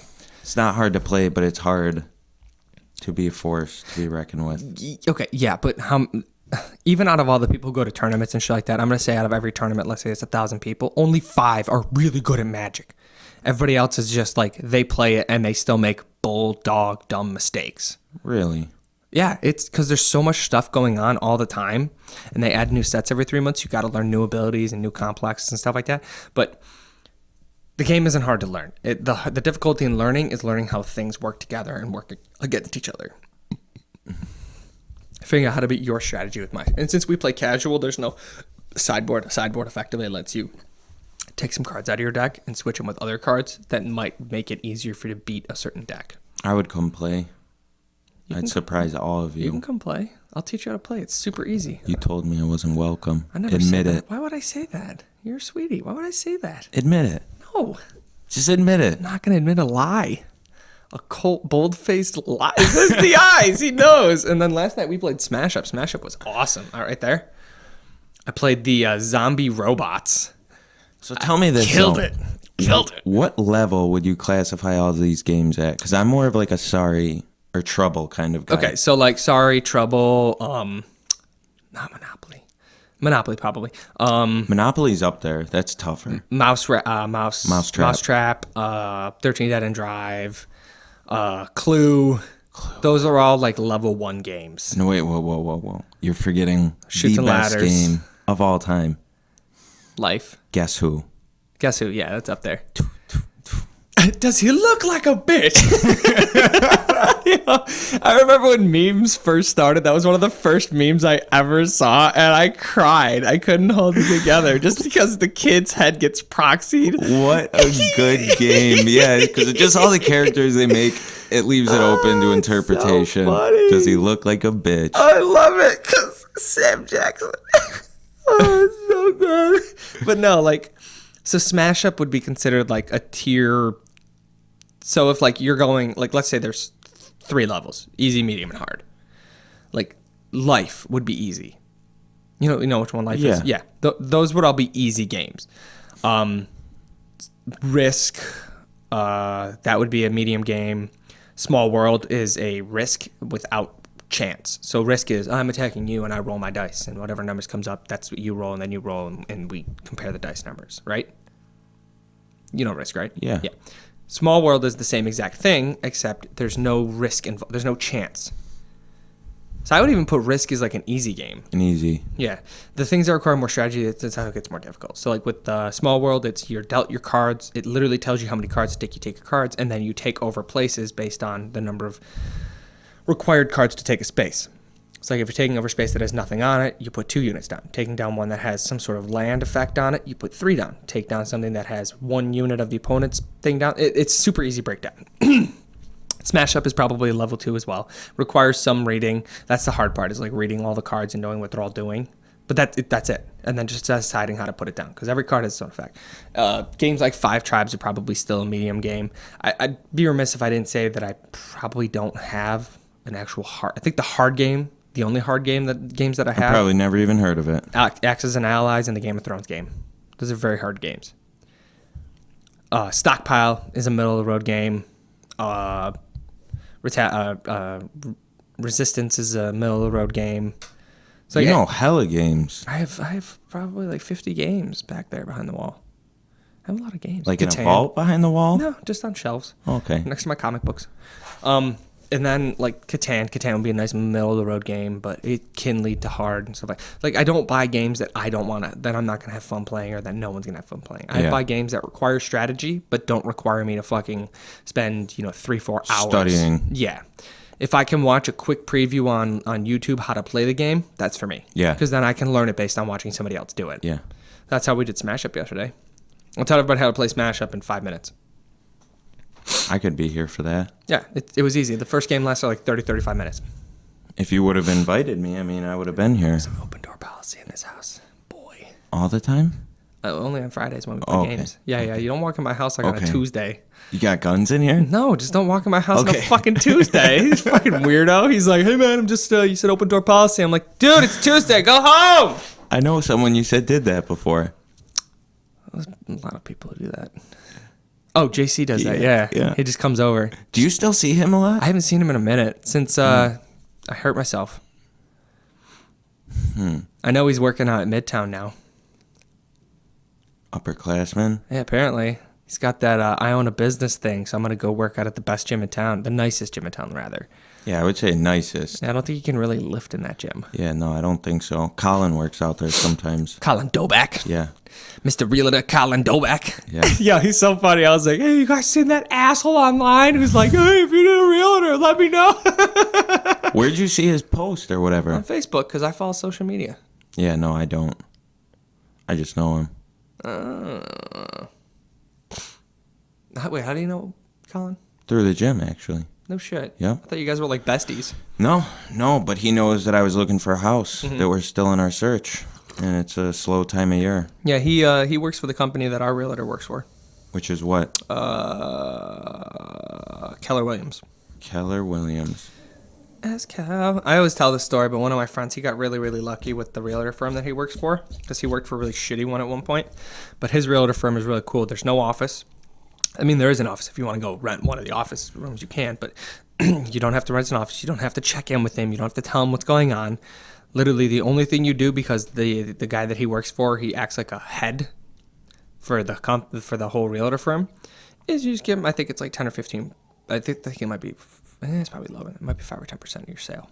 I'm going to say 15 just to be safe, but it's like you made a sale on a house, you just send him your 15% check and you're good to go. Just so that he's got the overhead insurance for everyone in case something goes wrong. So that's how he makes his money. And he's got like 100, 150 realtors under him. So there's no office. So it's not like a Nothnagel where everyone has to be there at 8 and then you might have to stay till 7, 8 o'clock at night and then make sure you're working Saturdays and Sundays every so often. And, you don't get paid if you're not here. Whereas it's, my friend, the way he does it is he does the marketing events, he does the word of mouth, everybody connects him and shit like that. That's how he gets all of his clients. And then he does his work at home and then he goes and he shows houses. He does awesome. his work. So he works at home. Like there's weeks where he's putting in like 100+ hours, but there's also weeks where he's putting in 10 hours. Good for him. And then because he doesn't have to, normal real estate firms will take like 50% of your commission. They'll be like, this is a handling fee. This is for safety keeping. And you're like, bitch, I just spent 4 weeks on this and my commission's $3,000. I got $1,500, tax that shit. I got $750 for the month. You can kiss my ass. But we're providing you a head and a front, and we're also providing you the insurance. No. You're providing me a savage overtaking of what you have. Well, our network is big. Bitch, have you seen social media? That's a big network. Yeah. It's just silly. So, but yeah, he got really lucky with the company he works for. It's just doesn't really have to check in as long as this guy gets his money. He's good. Still a hard gig for someone starting off in the real estate business. It took him I think he said 3 or 4 years to start really gaining traction because he would sell like a house like every couple months or something like that. But now he's to the point where he sells a lot. Like he's usually pretty busy. The nice thing too with working for yourself is he can go to the gym whenever he wants. He can go to the store whenever he wants. If he has to pick up his son, he can. If he has to do this, so he's really flexible at this time. And he's a pretty driven person. I mean, to work for yourself and be able to do it that successfully is really good. That's where it's hard. Yeah, having the motivation to do it yourself. I think the problem is though, is like if you're not doing something you want to do, it's really hard to have the motivation to do it. So like, let's say you owned a company. I don't want to say own, but yeah, let's say you owned a company. Like you're like, hey, I made this product and this is what I sell. Most of your time, you're not going to be there like doing that product. You're going to probably be looking into social media, looking into things that interest you. You might have more free time on your hands or something like that. But you're going to enjoy doing your work. Like, hey, orders came in for this one, yada, yada. Go check the warehouse, do your stuff, ship your shit, or whatever it is. If you're a one-man gig or whatever it is. But you're not going to be like, oh, man, I got to go to work. Like, you're going to be like, I work for myself. I make my own time. I got an order. I'll go take care of my order. Like, whatever it is. So, and there might be heavy times, there might be slow times, but who cares? You're working for yourself. You get to do something you don't fucking hate doing. And then at the end of the day, you probably have more free time and more money than you did before because you're not wasting, 40 to 50 plus hours a week on somebody else's dime making pennies. You're onto something. That's where my dad was at. So he just worked at Paychecks for so long, he got sick of it, and now he's probably busier than he was before, just in a different way. But he enjoys his time. Yeah. Because from the interview I had with your dad, he loved his time at Paychecks. He did a really good job there, and it was time to do something different. Time to do something out of the box. And then now he's doing this. Yeah, it's a lot more responsibility. He's got a lot of learning curve, but your dad is a person who loves to learn, and you can see that. He's also got a passion for industry. Yeah. And as somebody who's been in part of industry for so long, it's one of those like, okay, oh, here's a new challenge. Oh, so it's not like you're like, oh, I got to get to work for 8 and I got to be there till 5. It's, okay, I might have to work 3 hours tonight here, but I'm going to have to work 9 hours this night. And then I'm going to come in on this morning and I might plug in like 2 or 3 hours, leave, come back, do like another 2 or 3 hours. Whatever. Like if you don't hate what you're doing, who cares? Yeah. It's just something else that you're doing. Otherwise, you'd be doing your other shit anyways. Yeah, that's eventually where I'd like to get to is like if I need to find a career until I'm, say, I don't know, 35, 40, but eventually have some sort of bread and butter that's like something on the side. I feel like you could do like good maintenance work for people. Like if you got like a rental property or something, I feel like that'd be something you'd be really good at is doing rental properties. I could go there and just butter up all the women and... I don't know what you're talking about, but go on. I'd just go there and I would be the cool landlord. Yeah. As long as you own your own properties and stuff like that, and you do the maintenance and shit. Yeah, I have a lot of friends who are getting into that. I know, and there's money in it, but I mean, I guess you gotta know a thing or two about it, though. But you do. Yeah, I know some about it. Some. That's what I keep telling everybody. Is like if I get enough money, thankfully I know a really good real estate realtor in the area, and I was like, I'm gonna get money, and I'm gonna buy a plot of land. I'm gonna turn it into a fucking cemetery. Yeah. Because per square foot, it's some of the most expensive real estate you can sell. People are always dying. There's probably a bunch of permits, a bunch of all that stuff. I don't know. You probably got to get permits that say you can like dig into the ground, that there's no pipes and stuff down there and all this other shit. And then you hire one person to maintain your grounds, and then you hire a contractor out so that way if a hole needs to get dug for a coffin, they come through with their equipment, they dig their hole, they bury their hole, and then literally you're just providing the ground that the body's going into.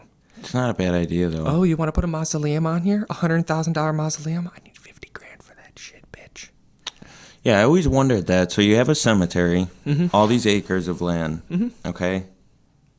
So you buy all the land, and you clear out, I would imagine, it's all like a wooded area or something. You clear out a good amount of it. Yeah, you clear out still a- leave some, though. So what if it starts off slow and there's like 2 people buried there? So it starts out slow. I don't know. I people feel are like, always dying, man. but I feel like people are more willing to say, I want to bury this relative here if there's more other people that have been buried there.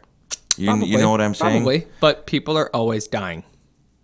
And if you go close enough to a location where there's not very much options to bury someone, you find out how much it costs usually to bury someone. If you charge a little bit less, that might incentivize people to start burying their dead there. It's not a bad idea. Yeah.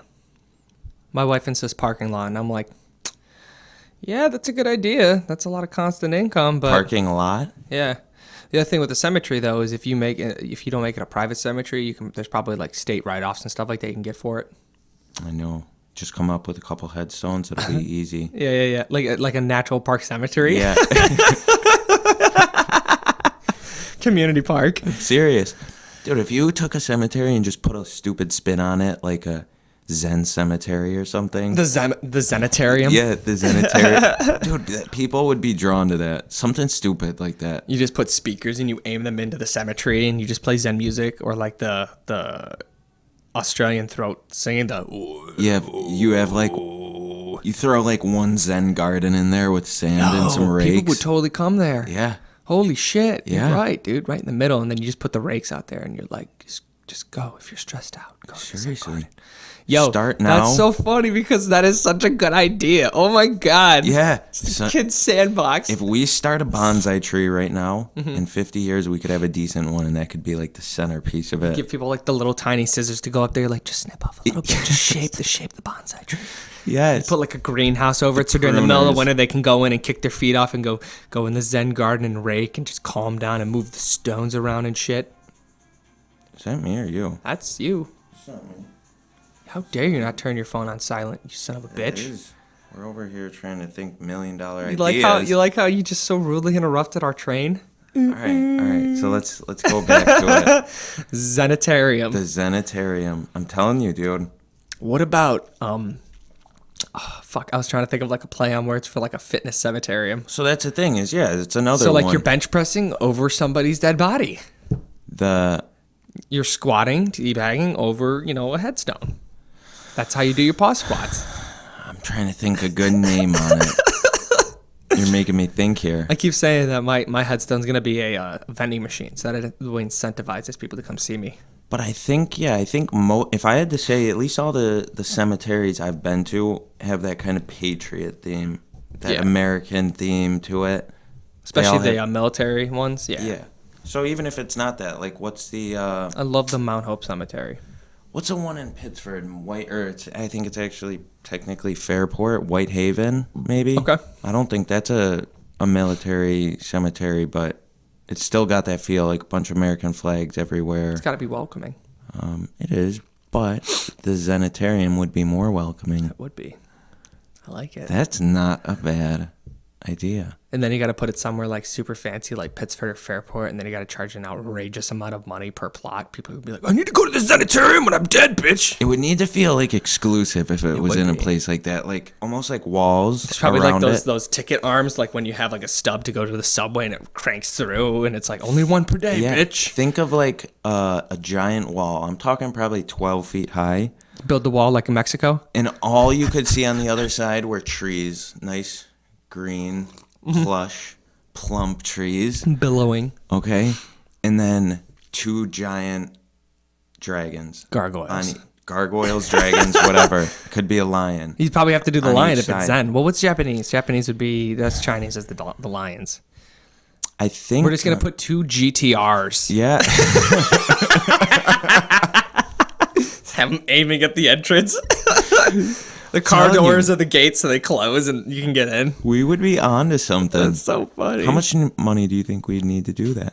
I think we would just have to start with the plot of land, and then every day we go find a nice stone, okay, and we put 1 stone down, and then we start mixing concrete over time. We start building our own stone wall around the facility, and then we'll start with gravel, and then we'll put like a water fountain right in the middle, and when the water goes through, it goes. So you're going around. What the hell is that? It's the sound like they always play in cartoons when everybody wakes up. And you're like, oh yeah, my eyes, I gotta get the goo-goos off of them. But no, and then you're like going through the car. Oh god, it's calm. It's so calm. I'm telling you, man, it would take it and it would spin it to where it's something positive. People would feel at ease laying their dead to rest there. You know how most cemeteries have rules? It actually happened in my family. We wanted to hang a bird feeder above my grandma, and they were giving us a bunch of trouble about that. Yeah. We would allow them to do whatever. Just whatever you want. Just be nice. Just be Civil. yeah. You want to play Ghost in the Graveyard? Go play Ghost in the Graveyard. Yeah. Wait, which one was Ghost in the Graveyard? Was that like tag or hide and seek? Ghost but in the Grave. lights? Yeah. Yep. That one's not fair. That's way not fair. Like, Yeah, I know. found you, bitch. Like, get out of here, you son of a bee. Touch me. Touch me. Yeah. You could span the light way out. Yeah. You got me from across the field. You didn't know I was here, you stupid head. It's like when we used to play airsoft. Everybody used to be like, oh, I saw you. I'm like, you didn't even fucking know where I was, you cholo, until I got up. Airsoft it was never good. It was never fun. No way. I have a modified, I just have to take it apart. I have a spring. It's an 850 foot-pound spring for my rifle. I have a bolt-action rifle. I think it's 3 or 350. It might be a little bit more stock, so I got like an 850 to load into there. And then I bought a replacement for mine. It's 220 shotgun, and I bought one. I can't remember. I think it might be 380 or something like that. Just thick, hard fucking spring. Just. You play with eye protection? I play with. I haven't played in so long, dude. No, I only asked because I was playing once, shot and hit my friend directly in the eye. Dude, I thought I had blinded someone. Oh, you savage! I got shot in the eye in college when we used to play Airsoft Wars in the building. Allegedly, and yeah, I got shot in the eye. Like right here. Yeah, this was like directly on the eyeball, like he couldn't see for 2 days. Saw it coming. He was like, no. No. And trying to blink, you're like, it just like barely gets through there. The eyelashes like slow it down just a hair, get like 10 feet per second off there. Gets stuck. He's like, ah, and the bead's just holding there. We also played with heavy beads though. We played with like 0.3 and 0.4 and 0.5 gram BBs. Like, because normal BBs are like 0.10, yeah. Because I bought the heavy ones. Yeah, I lost like some foot per second on it. So instead of like, the shotgun's like a 280, it's probably like a 240 or something like that now. But those BBs fucking hurt, dude. Yeah, I can imagine. They hurt. I hit my buddy in the gut from like 20 feet away or something like that. And it left such a divot. You could take the BB and you could put it there and it would stay. I was like, Jesus. I was always into paintball. Never played airsoft all that much. I didn't have the money to get in paintball. I had a sweet paintball gun. I sold it though. Yeah? Where did you play? What was Pro Paintball? I think it was. Okay. It was one of the newer ones, like after the post office, and then I think they came out with Pro Paintball, real small field, but Because I played Invasion a few times. I would love to go back. We Did you should play set it up. Well, on Wednesdays. I told you about that, right? No? When the weather gets nice on Wednesdays, we're going to start doing something different. That's funny. Wasn't invited to that either. I haven't seen you in a while, bitch. No, I just saw you at We the just gym. started putting this together. We just started putting this. So, like, we might do Wednesday. We'll go do, like, the ropes course at Bristol. We might go to Red Barn a few times. Oh, you want to know what? You did tell me this. The Yeah. rock climbing. Yeah, Rock Ventures, that, Invasion, Hot Shots, Frisbee Golf, Just like, hey, what are we gonna do next Wednesday? Oh, let's go play frisbee golf at this course. Okay, guys, let's meet there for like I'm 5. in. Yeah, just do something outside on a Wednesday when the weather gets nice out, because otherwise we just waste so much time inside. Yeah. No, I'm in 100%. I mean, even like Red Barn. Guess how much it is to climb in Red Barn?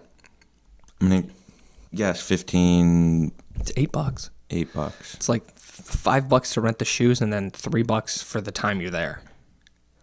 I could play that, or I could do that. That's nice, because they have a nice like underground bouldering cave. So there's like all the handholds are on the ceiling and on the walls, and it goes through like multiple different rooms and shit. So it's pretty cool. One thing I know I couldn't do is when rock climbers, they have to actually angle back. I never get that. Yeah, it's really tough. They have an upstairs boulder that kind of does that work. It kind of starts off a little bit straight and then it curves right backwards. Like you have to know how to like support your feet and push with your feet to lock your body, so that way your hands can hold firm. Like not hold yourself into the rock, otherwise your balance is off. Yeah, I think the big that's problem. It's like I wish we had one of those, like a course, like what's it, American Ninja Warrior, or like Ultimate Beastmaster. Dude, I would love to do something like that. There's one in Henrietta. It's called Warrior Labs. Warrior Labs. Yeah, it's over by Kohl's. We can go do that one day. Dude, we should do that. I mean, that would be fun. Yo, Sky Zone. Sky Zone. Sky What's Zone's that, where the old trampoline place? Yeah, dude, I did that in Florida. We did like 3 hours. God damn, that was fun. We got to Really? play. We got to play trampoline dodgeball. That was awesome. Dude, we got to do it, Yeah, man. that's what I'm saying. And like, if you're spending like maybe $5-10 a week, whatever it is. Whatever.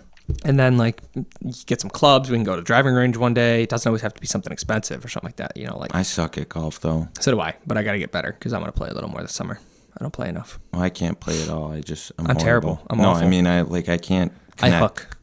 He goes, I can't I connect. can't connect. Are you the guy who can like tip it up in the air, smack it away like a baseball? No, I'm not even that. I'm the guy that the ball only moves because I take about 2 inches of the ground underneath it away, and it just drops. I know the what you're ball's talking here, about. and I hit all of this out, and it just drops. I swing like a baseball player when I play. Like instead of like swinging through and clean, I swing it literally like I cock back my whole body and everything kind of crimples up like an aluminum can, and then I try to get it out. It's like, why doesn't somebody just throw the tennis ball at me real fast? I'll hit it with a baseball bat. No, that would be fun. I mean, to do something different this year. Yeah.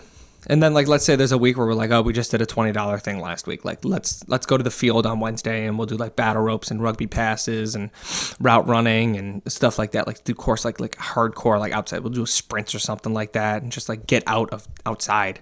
Yeah, You know what I'm saying? absolutely. I got a bunch of people who are into it so far, but we'll see how many people stick to it when the weather gets nice. So. Dude, you let me make a plan one week, and everyone will show. Okay. I'm talking full blown. Full blow? Full blown. Full blow. No, yeah. Full blow. Mini golf. Oh, shit. I hadn't even Slush thought about mini golf. puppies. Yeah. Take it old school. Yeah. What got all the kids to come to your birthday parties back in the day? Candy. Candy. Yeah. Yeah, we could go to the mini golf joint over in Henrietta. Mm-hmm. That'd be cool. I'm gonna make sure I tell the wife just because I want to make sure she doesn't feel left out because she would love to come do some of these things. There's a lot of stuff she's not gonna. Bridget do, would but, come. Yeah, like Bridget, that's my girlfriend. your girlfriend Bridget. Yeah. So Seriously. silly. There's also yeah. So there's a ton of different places around town that we could totally do on Wednesdays. I know some of them are $20, some are like 10 or less. I think Invasion, that's a little more. It's like 35. Is that the laser tag? No, that's but laser tag is one Henrietta. But no, Invasion is paintball. It's over by the gym. I don't know. Would Carly do that? No. No. Hot shot she would do. What's hot shot? Indoor volleyball course, right next door to Invasion. I'm actually hella good at volleyball. So I'm like a sleeper. Dude, when we went to Mexico, I felt bad because I was just serving it up. And every one, it was just right. It was an ace. Did you kill someone? Is that why you felt bad? Remember when you do that football, that look, it's just. So for anybody who doesn't know the story, Elliot and I this summer on Fridays, we'd go and we'd practice route running, we'd practice passing and receiving and all the other shit that goes along with that, as well as some cardio endurance stuff. And these kids showed up and this kid's like, What high school did he go to? He went to yours. I think no, it was Pittsford, Sutherland. Yeah. He goes, I'm a running back, quarterback, wide receiver, safety for Pittsburgh Sutherland. We're like, no shit. And I was like, well, what's your favorite? He goes, everything. I was like, well, what are you best at? He goes, everything. I was like, if you had one position that you were good at, what would you do? Wide receiver. I was like, okay, cool, man. So I have like a really small ball and I have a normal size ball, and we're passing back and forth, and we're doing over the shoulder catches. No, we were doing the different depth drags. And a drag, for those who don't know what it is you start on the line, hike is called, and then you run down, and then we set up cones at 3 yards, 5 yards, and 8 yards. So when you hit the cone, you'd cut as hard as you can to the side that the cone is on you. So if I set up 3 on the left and 3 on the right, and you come from the right, you would cut into the left. If you started on the left and you went up to a cone, you'd cut into the right. So you're dragging across the middle of the field. And I'm hitting him. I'm hitting this kid. We're just, balls are up. He goes, dude, I want to hurt the kid. I don't want to hurt the kid. And literally the first play this kid goes, Elliot fucking slingshots one. Boom! The kid, he jumps in the air to get it. He gets mashed in the guts and he falls to the ground. And he gets up. He's like, I'm standing there and I'm dying laughing, and Elliot's like, dude, I'm so sorry, man. I told you I'd hit him. And he's like, no, I'm good. And then he goes and he lays over by the balls, and then him and I are still practicing, and the kid crawls away. He comes down a little bit later, and he's Elliot's like, dude, I'm so sorry. I was like, you okay, buddy? He goes, no, man, I'm good. You got me a little bit. Elliot, full shotgun that shit right in this kid's gut. Probably smashed him right in the neck. I did not mean to. How did you get that, though? I was doing us he's a favor. Kid. We were trying to be nice to the kids, but he wouldn't go away. He wanted to play with us. He did, but he sucked. He was terrible. He was so bad. He's like, I gave him the big football to throw, and it went 3 yards. So I gave him the small one to throw, and it went 18 feet over our heads. He's like, guys, you gotta be fat. You gotta get out there. You just gotta get out there. It was good times. Yeah, it's so funny. It was good times. Poor Bradley out there too with his shit with the fucking ball flicking and stuff. Yo, Bradley's he's pretty athletic. He's pretty athletic. He's got some strong pace too. Yeah, he runs a lot. That's how he stays in dirt. Really? Yeah, he runs a lot. He played football in early high school, and then I brought him over to cross country. Running is no easy gig. I'll tell you that. When you do it every day, it's whatever. But when you don't do it every day and you do it, it's holy shit, what a chore was that? Hella boring. Yeah, not even just that, just tiring. If you're not getting tired while you're doing it, you're not fucking doing it right. You're just probably plodding along. Yeah, I don't know. I just... Yeah, that running because you enjoy running doesn't make sense to me. If you're running... Or no, let me take that back. Running to meet a goal doesn't make sense. Running because you enjoy it makes sense, but it needs to be outside.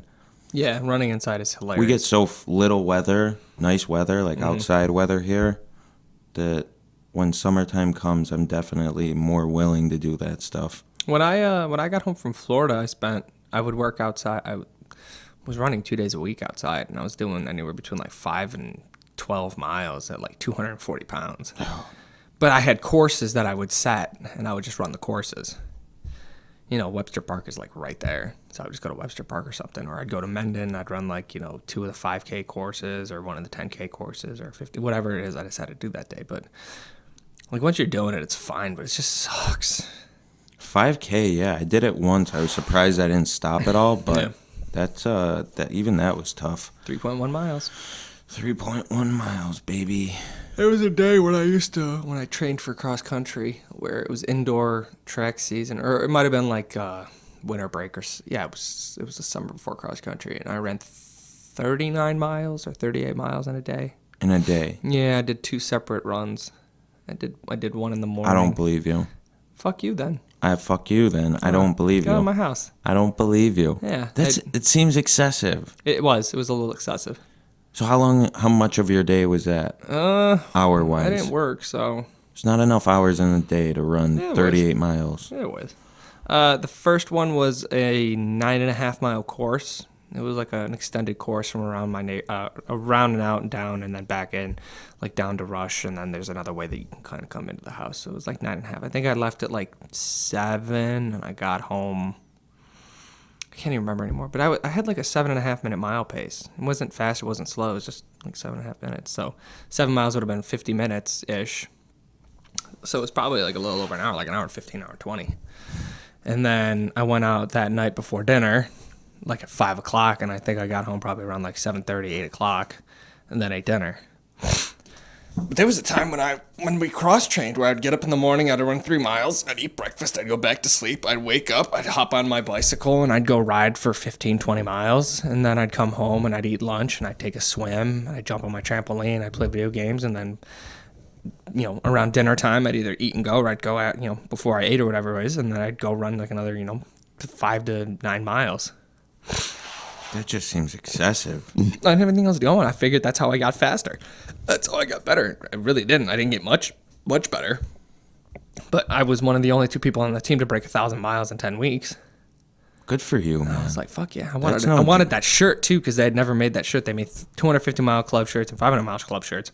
And only me and one other person, we got 1,000 miles, and they refused to give us, they didn't give us 1,000-mile shirts. It's funny how those little things like that make you do extreme stuff. I wanted to be the first.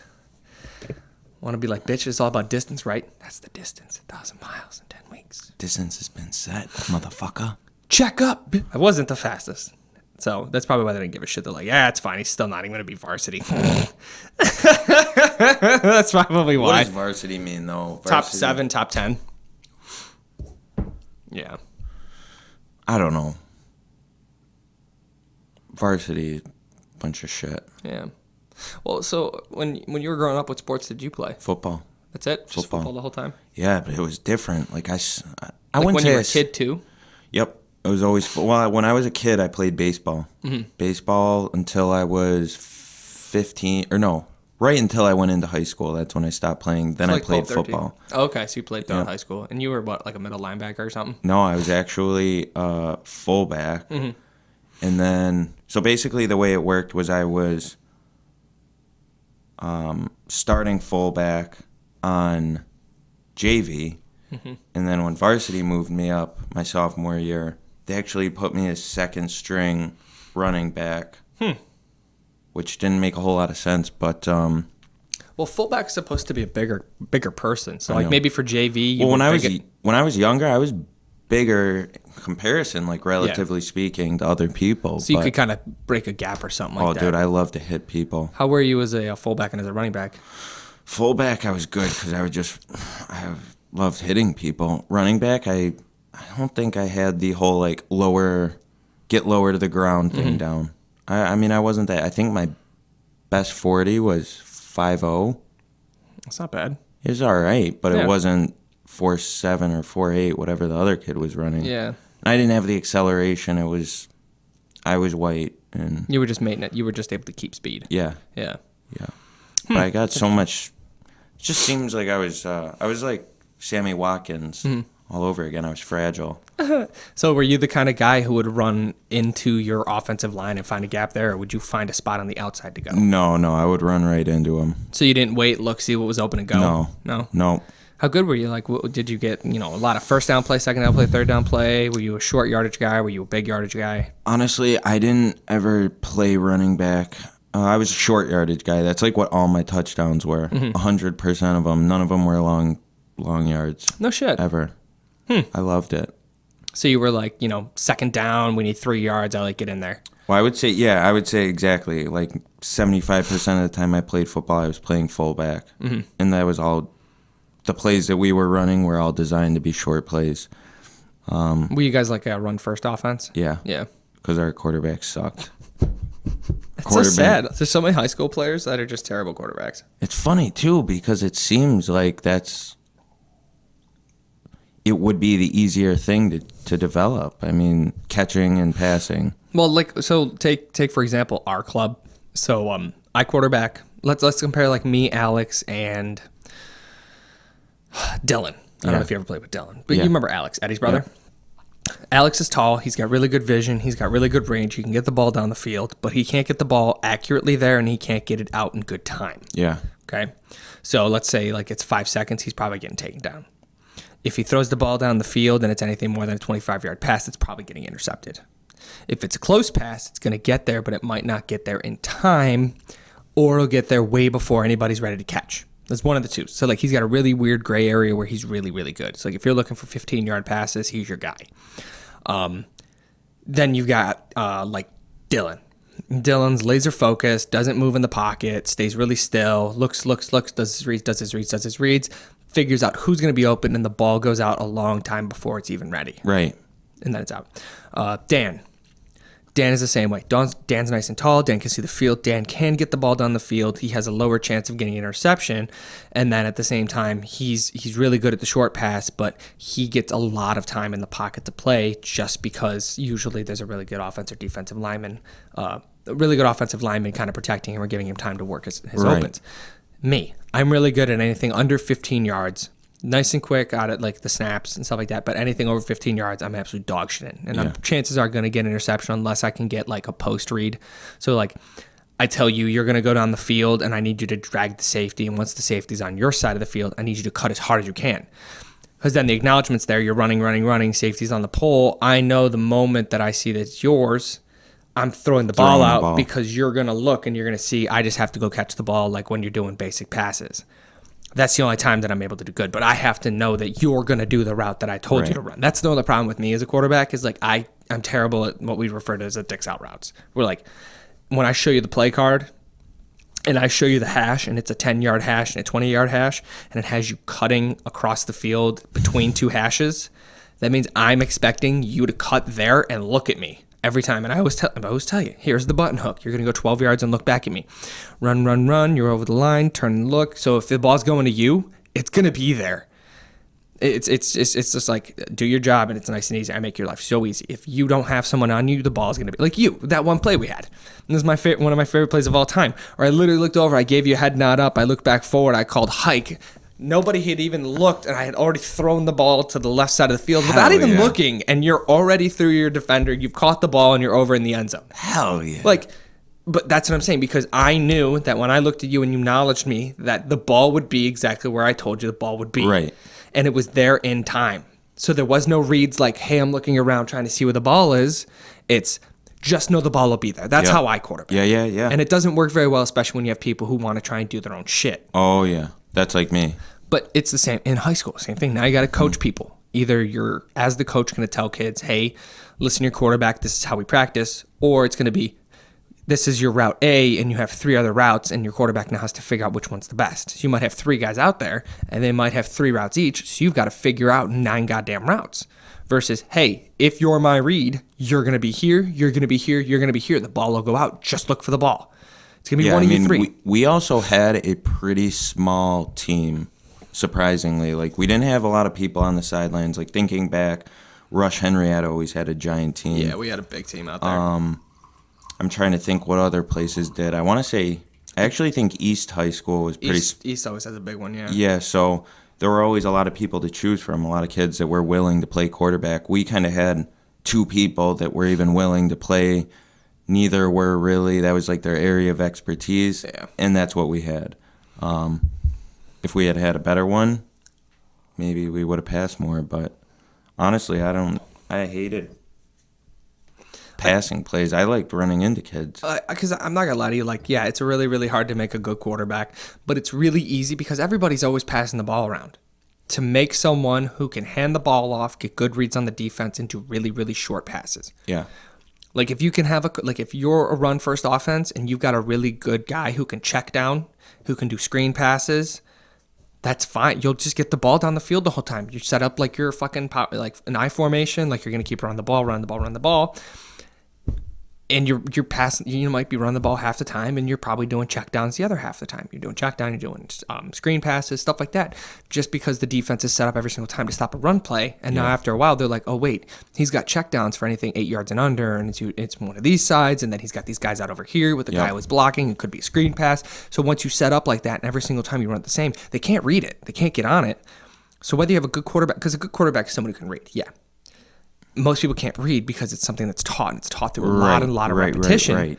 Practice. But when you're, in high school and everybody's trying to be an all-star and stuff like that, who cares? If I tell you, hey, you're going to go down to a streak, just go right to the end zone. Yeah, you're running and you got the safety on you, and I know that when you get one step on him, I'll throw the ball out and you'll get the ball. Nah, man, he was just too on me, so I cut and I came back, and you just threw the ball way too far over me. No, because you were doing a streak. That was your route. You should have just run your route, but everybody wants to be better than that. Everybody wants to be Antonio Brown or Julio Jones, making shit out of nothing. Yeah. So it gets hard in high school when you watch a lot of these games and plays and stuff like that. But, obviously you had a really good experience there. I had a great. I stopped playing just because I hurt my ankle, and that was that. What'd you do? I tore. I forget at this point. I forget which ligaments they were. Anterior crucial. No, it was on the top, so it was on kind of the outside top of my ankle. It was actually playing Rush Henrietta. Yeah. Yeah, one guy landed on my foot, pinned Damn. it down, and then another guy hit the top of me, and then my ankle just kind of went. Oh. Yeah. Oh, damn. Yeah, it was good. I had some good injuries in football overall. Did you? Yeah. Damn. I mean, little stuff that bugs me now. Mm-hmm. I went for a fumble the one time, I told you, and I got up, and my finger was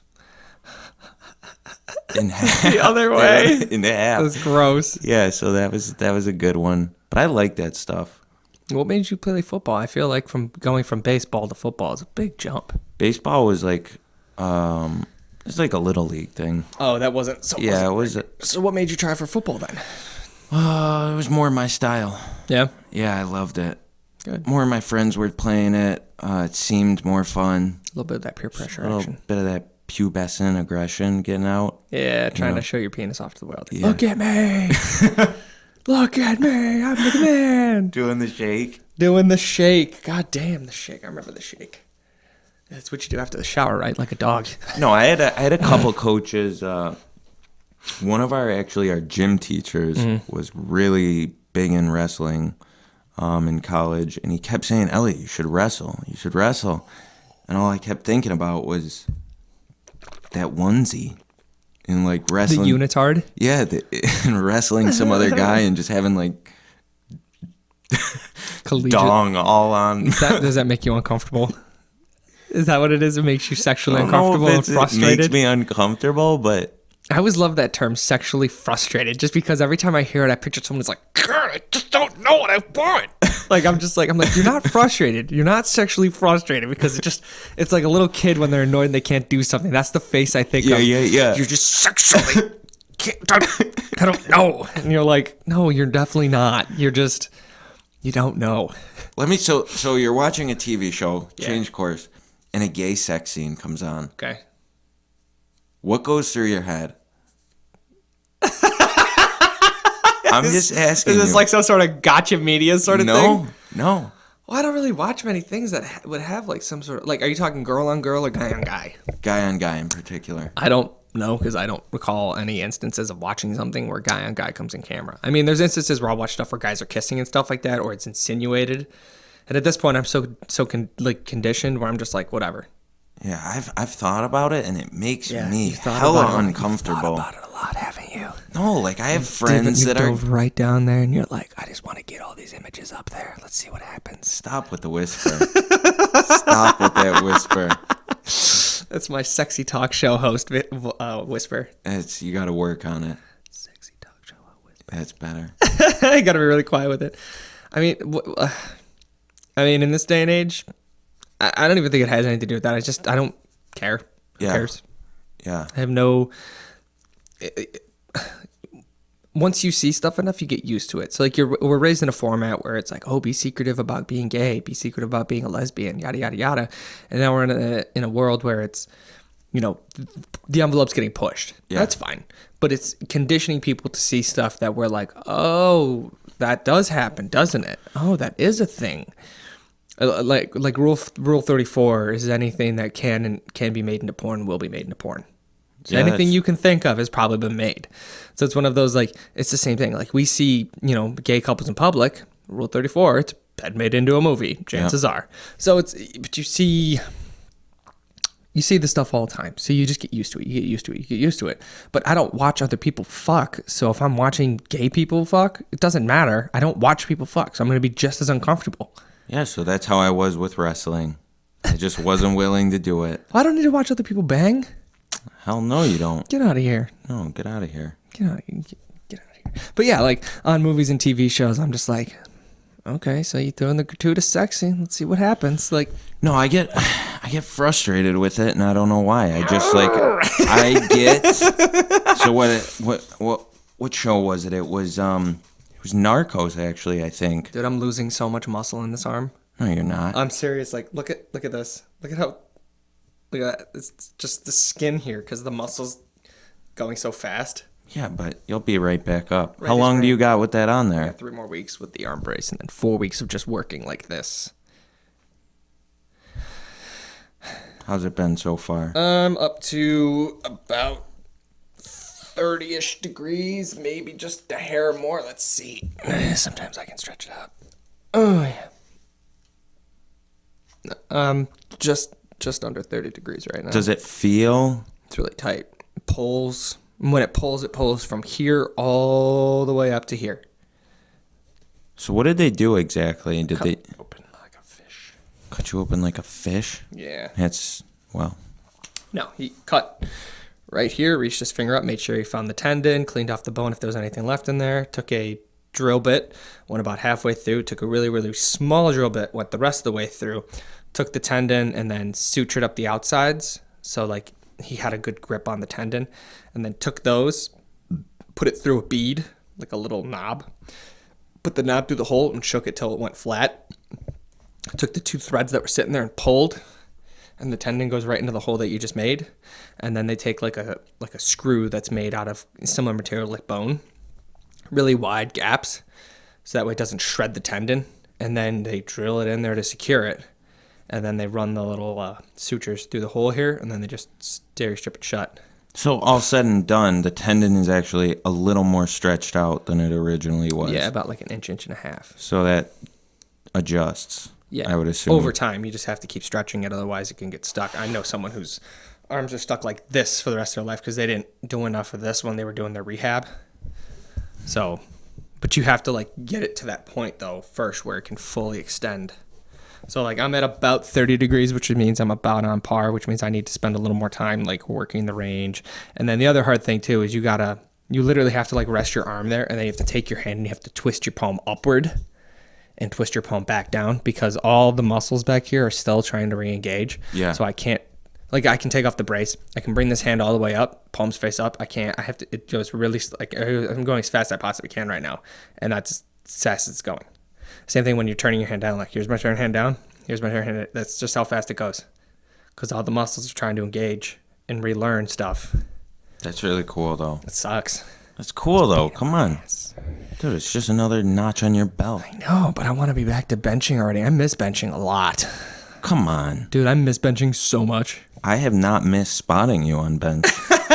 You have like a comfort back. Dude, I'm serious. Like, I got some comfort. Come on, it's who not that asked me bad. to spot them? You were with shoulder- Cheese the other day. Yeah, but someone asked me to spot them shoulder pressing 110s, and I was like, It's like Kyle's still here. this sucks, man. Yeah, I don't know. The shoulder presses, I wish we had one of those apparatuses like some gyms have where they have a set of arms that you kind of bring up and you put a pin on it, and then the arm holds up, and then you can put the weight on top of the arm. So like you sit there, you set it to height, and then you sit there with the weight, and then when you push the arms up, they swing out to the side. So that way you can do your clear pressing and not have to worry about hitting anything, and you don't have to worry about getting them up to your shoulders and going. They're just stands, and then when you pick the weights off, they just unlock and they swing down because it requires the weight to be on there for them to be locked. You know, there's a bunch of apparatuses like that too. That's why I always think maybe I should at least go look at another gym. Not to go, but Yeah. like I don't even know when people say the world's at in Greece. What's the leg machine everyone talks about? They've got a seated hack squat. We have a laying hack squat. It's like V or something. And then they got the V squat. Yeah, the V squat. I don't even know what that is, but everyone says how much they love it. It's really nice. Yeah, it does. It's a really interesting way to squat because you can super overload your squat on it. Like because of the way that that it's designed, the weight's not on your neck and shoulders, it's in front of you or behind you, like really low down. So it's kind of like standing up with a backpack on. But yeah, it's really good, especially for like rehab and overload and shit, and then figuring out where to get actual focus on the quads and stuff. But they have a bunch of different other machines there too. I would love to try it out. Yeah, I want to go there. I don't know if my membership will let me though. No, I don't, or at least the one I get won't let me. Because I think the only way that you'll know is it'll say Rochester and Greece on it. But I have the expensive membership, so I should be able to go. Oh, you do? You have the more expensive. I don't have the one that lets me use the CrossFit room, but I have the one that lets me bring guests and get discounts on, See, that's beverages cool. and shirts and stuff like that. So what, have you ever been to LA? Like, have you been in there? I've been to a bunch of them. So what don't you like about LA? I don't want to be a snob, but the people and the environment, like it's super like, straight up now tell me, do you really want to love me forever? And it's like super bright and white and green, and then like all the machines, like I don't have a problem with brand new machines, but they're all brand new and high functioning, and then there's gorgeous equipment. So with that environment is going to require vanity. Lots of the people that come in there, you get the people who used to train at Planet Fitness who come there now because they think that they're ready for a bigger, better gym. So they'll come here and they'll work out there, but they still don't know anything. So they're just like super gawky and inappropriate. And then you have the other people who are, I'm going to refer to them as the beautiful people, who just go in there for the looks and the show offs and the Instagram photos and the corner and the this is and that's. And you're like, come on, I'm here to work out. Please let me be here to work out. The mentality is very different. Yeah. There's a lot of ego there. And it's not like appropriate, like, I'm better than you ego. It's I think I'm better than you ego. Yeah. Like that's... Yeah. No, and that makes sense. I mean, I loved it. Yesterday I walked in. I was like, you want to know what? I have an easy day and a hard day left for the week. And I was feeling it. I was like, I'm going to do legs. I was like, I'm going to have the hard day. And I walked into the gym and they were playing 90s hip hop. I was like, yes, dude. Nice. Like louder than normal. I was like, whoever's in charge here today just really got me in the mood. And it wasn't any of the radio shit. Well, I know John Hutchins, he's been working on getting them to change the station, and then some of the people on the counter have been working on it. Is John the one that you have the bar in his office? Yeah, the bar in his office. He's a sweetie. And then I know there's one of the girls behind the counter and one of the guys behind the counter. They'll change it. So she'll put on the rock, and I think he puts on the hip-hop and stuff. It all depends on who's behind the counter, because I think normally they try to keep it on like the universally friendly stuff, but like when you're over there and it's like, I'm so into you, I can barely breathe. You're just like, all right, I like this song, but this isn't getting me ready for this fucking set. Like, come on, give me some shit. I know. It's probably why your speaker became a necessity. Well, that and headphones, I destroy them because I sweat so much. Really? So like these headphones I have on here, these replaced an old set of headphones that I had that I used to wear to the gym, but I sweat so much. I destroyed the rubber. They smelled terrible. I only had them for a couple months. They started to smell really bad. I washed them out all the time. The receiver didn't work as well. They wouldn't charge as quick. And I didn't use them like an abusive way. I just worked out in them. And it was like one of those, like, I don't like having them on my ears because then when I take them off, it feels really funny. And then I don't want to have the earbuds because, if I'm listening to earbuds all day, I don't want to have them on for another hour and a half if I'm at work or something like that. So it was one of those, like, I can get a speaker and I can put it on quiet enough that no one's going to really get disturbed, but loud enough that if I need to do it for a set, I can turn it up and I can have it right around me. That's why. I'm to the point now where I just won't use headphones. Yeah. I haven't been using headphones for so long, and most gyms haven't had a problem with it. And I mean, whatever. I haven't had it. I mean, I actually like it. A lot of people seem to. Yeah, I always ask everybody, though, because there'll be one day at a time where I'll be like, hey, is my music annoying you? And someone will say, yeah, and I'll be like, I'll turn it down for you. Someone's actually said yeah? No, I'm saying there will be a day. Okay. There will be a day. Because I was going to say, in that case, we might need to... To what? Fuck them up. I was going to say, if you're talking about going to a different gym, there's been a couple people who've been talking about going to it. Like trying out other gyms. Like who? Steven's been talking about it. Cheese and I had a conversation about it. Not like... Steve. He's coming on tomorrow to the show. Powerlifter Steve. A lot of people like that gym just because it's so central to where we all are, which is why I like that gym. It's just central. But like, there's a Gold's Gym right around the corner from here. And it's a good gym. It's a big gym. It's got huge, tall ceilings, tons of machines, and they have like drop pads for deadlifts and good squat racks. And it's a nice gym. It's right around the corner here. It's like, I would consider that gym for sure. Is it expensive, though? I think it's like $20 or something like that. It's about as expensive as a World's. And then there's also Worlds in Greece, which is nice, but it's a little further away from me now. And then Samson's, which is also nice, but once again, that's a little further away from me now. It's like I'm a creature of like zone where like I want to be close to my stuff. Yeah, that's how I am. So it's one of those like Worlds is on the cusp. Like for me, it's 15 minutes. Yeah. I don't want to be driving 15 minutes, and then there has to be enough people there. Like I can't just go to a gym where there's like no one. Like I like our gym when it's dead, but I don't go there because it's dead. I go there because there's a lot of people there. There's a lot of different energy levels and stuff like that, and we can talk to them, refer to them, and chit chat back and forth. We can have community and stuff like that. Versus, a lot of it. Like that's the other thing with like, everybody's got their headphones in. Fuck off, leave me alone. I'm the shit here. Trust this. Get fit, get fat. Like it's a weird camaraderie. Like everybody's out there, like out for themselves. Yeah. It's different at our gym. Our gym's got a little more give and take. Yeah, that's why I love it. Like I don't know his name, but I was talking to a guy yesterday just about like the app he uses to track everything. Fit Notes, Fat Secret. Yeah, it was a JE Notes or something like that. No, I don't know it. J something. Haven't I told you like 6 times about a notes thing that you're like, I don't, But you that track was, my stuff. Hey that man, was what's my besides PR? the point. Hey man, what's my PR? You remember everything. Now, bitch, write your own stuff down. That's besides the point. Point was I talked to him about the app just for 2 seconds. Yeah. So I'm doing leg extensions, and he comes over and he's like, not weirdly, but he's like, here, look, touch right here, and like hold it here first. Like, dude, people are willing to help you out. Oh yeah, if you ask. Most gyms aren't like that. And at least I'm not one of the people that's like, oh, fuck off. I know what I'm doing. You know what I mean? Like, I clearly don't know what I'm doing compared to someone who's been doing it 10, 15, 20 years. Yeah, keep talking. I'll listen to you if you have something to say that doesn't sound like stupidity coming out of your mouth. Well, most of what I say is stupidity. Yeah. Oh no, I agree. Most of what I say all the time is stupidity.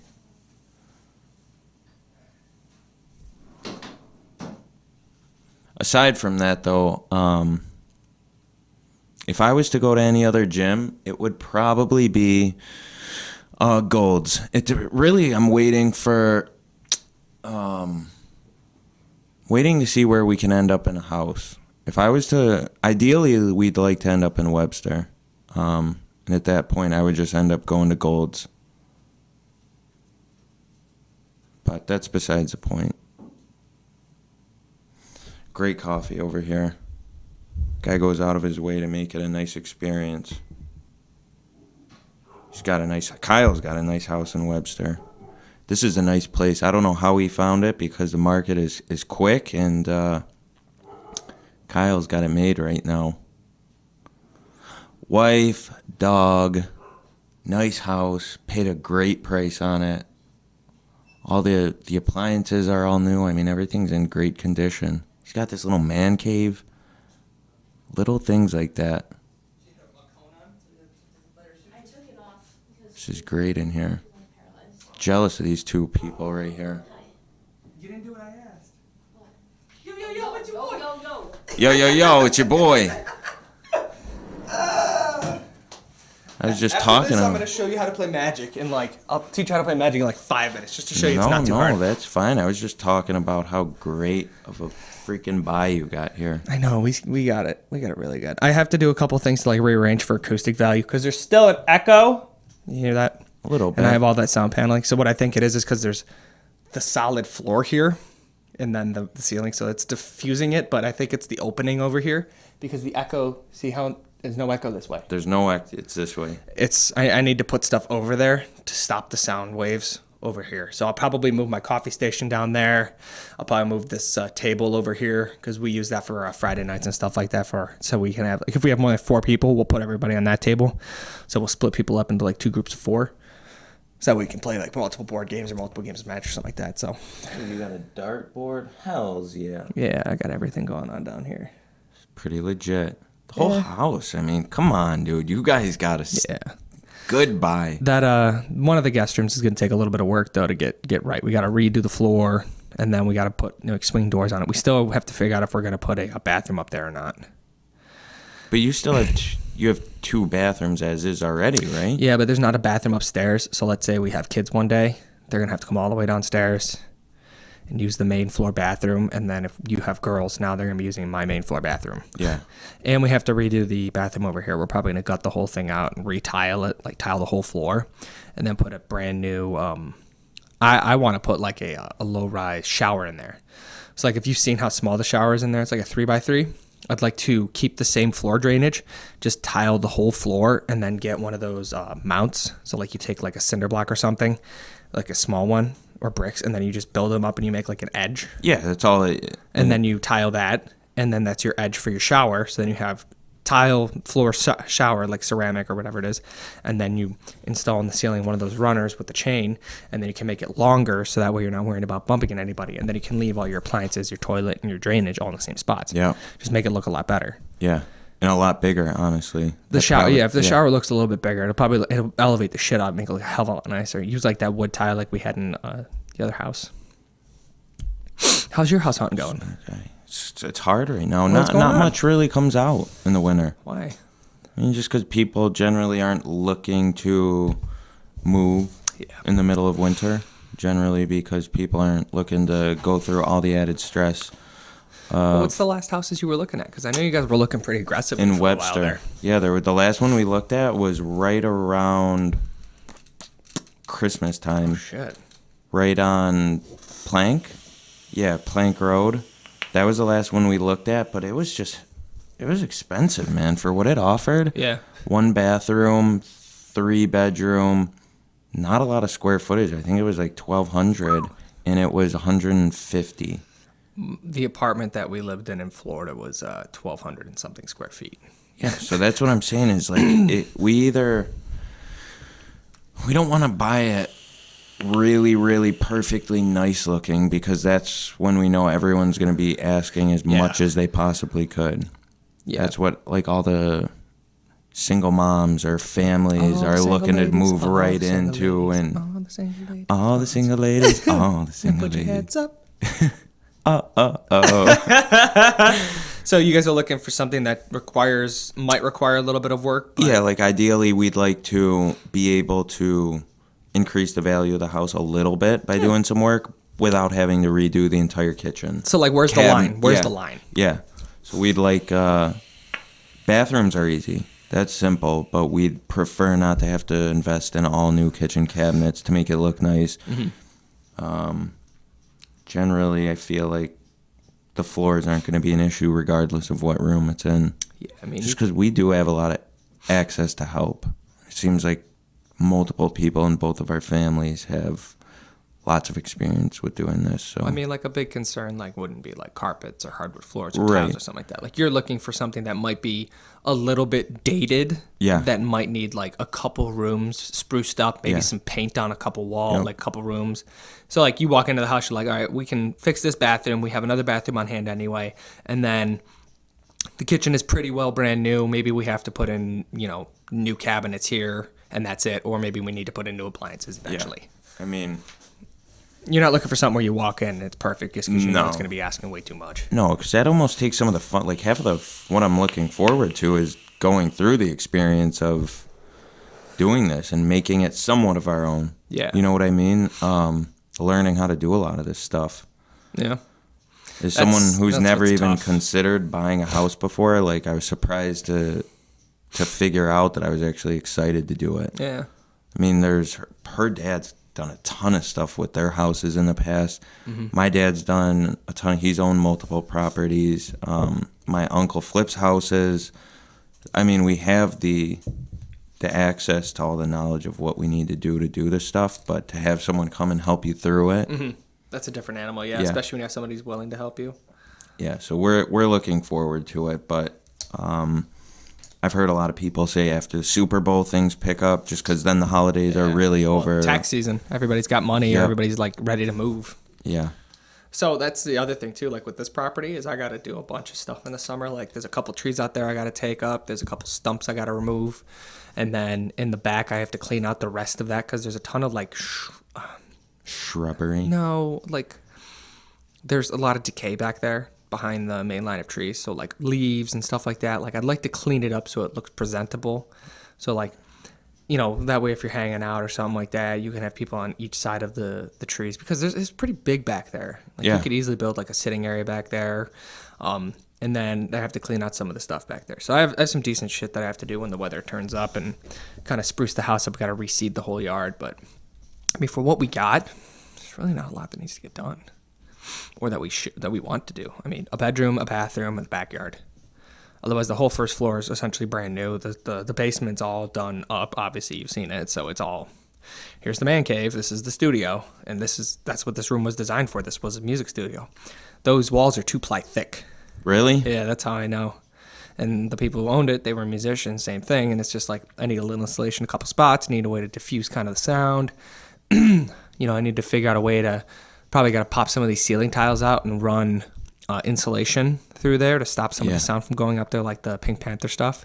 Because there's no insulation up here. And it's straight hardwood floor. So like from the bedroom upstairs, you can hear through the hardwood floors. If I can put another diffusion in there, it'll make it so we can be a little bit louder down here and not have to worry about the wife or something like that. So, but I mean, those are just things that I'm going to do that I don't have to do. Right. Make it more yours. Yeah. Good for you. Everybody else says that. They're like, oh, the best part is making it yours. I'm like, I just wanted it done already. I know. No, Yeah. but really, I mean, Got lucky. making it yours, it's all relative to what you want. I mean, some people have the idea that making it theirs is painting it a different color. Yeah. Other people are like designing it from ground up is their idea of making it theirs. So Yeah. we're somewhere in the middle. So you guys are now, you're locked in Webster. There's a ton of areas around here. Webster Penfield probably. Yeah, somewhere in there. And I mean, surprisingly, right before wintertime, there was a lot of stuff coming up in Webster. A ton of stuff. I mean, I just figured Webster, I would say it's on the nicer side of things. It's on the nicer Also not, and like, it's on the growing side of and things. it's also not, unless you live like in the village or near the village, it's not like stupid expensive. Right. It's pretty affordable. Yeah, so people like new stuff. Like Arundecoit, it's pretty fully developed. It's been around a while. What you have in Arundecoit is about what you're going to get in Arundecoit. But Webster, there's tons of new stuff coming up all always. the time. So I feel like it's more desirable than some other places. Yeah, and I mean, in real estate, you pay for what you get. Yeah. So, like, I still love Henrietta, and if I could have, we would have lived in Henrietta. We found one house, like, right when we first started looking before we listed that we both loved. It was probably a little bit bigger than this one. Had a full walkout basement to an already fenced-in backyard. Like, it was gorgeous. I loved it. It was right near the expressway, right off Jefferson Road. It was, like, a really good spot. But it didn't work, and we got this place, and this place is awesome. And every single day, I think one of us says how much we like this house. Location-wise, not house-wise, you like Henrietta more than Webster? Not necessarily. I wanted someplace near the expressway.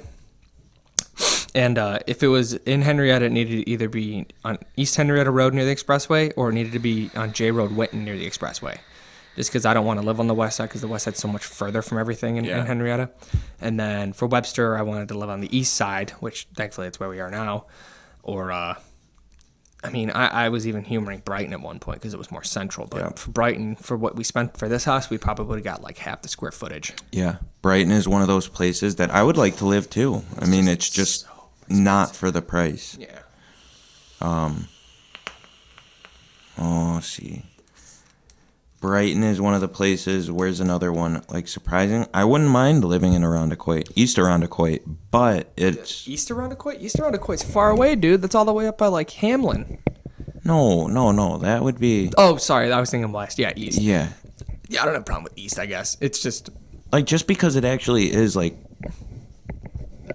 When I think of when I think of Webster, just because always going to my dad's from wherever I was coming from, we'd get off on Empire, and that starts Webster for me. Yeah, essentially. In my head, but that's actually all Arundecoit. Yeah, East until you get Arundecoit, to the waterfront, and then it's Penfield for a bit, and then it's Webster. Yeah, so like to me, I'm okay living there, but You're talking like the side that has sea breeze and stuff. Yeah, Yeah. because there's a lot of decent houses and stuff there, and you're far enough away from some of the bad streets that it doesn't matter, but you're close enough that you're near some of the bad streets.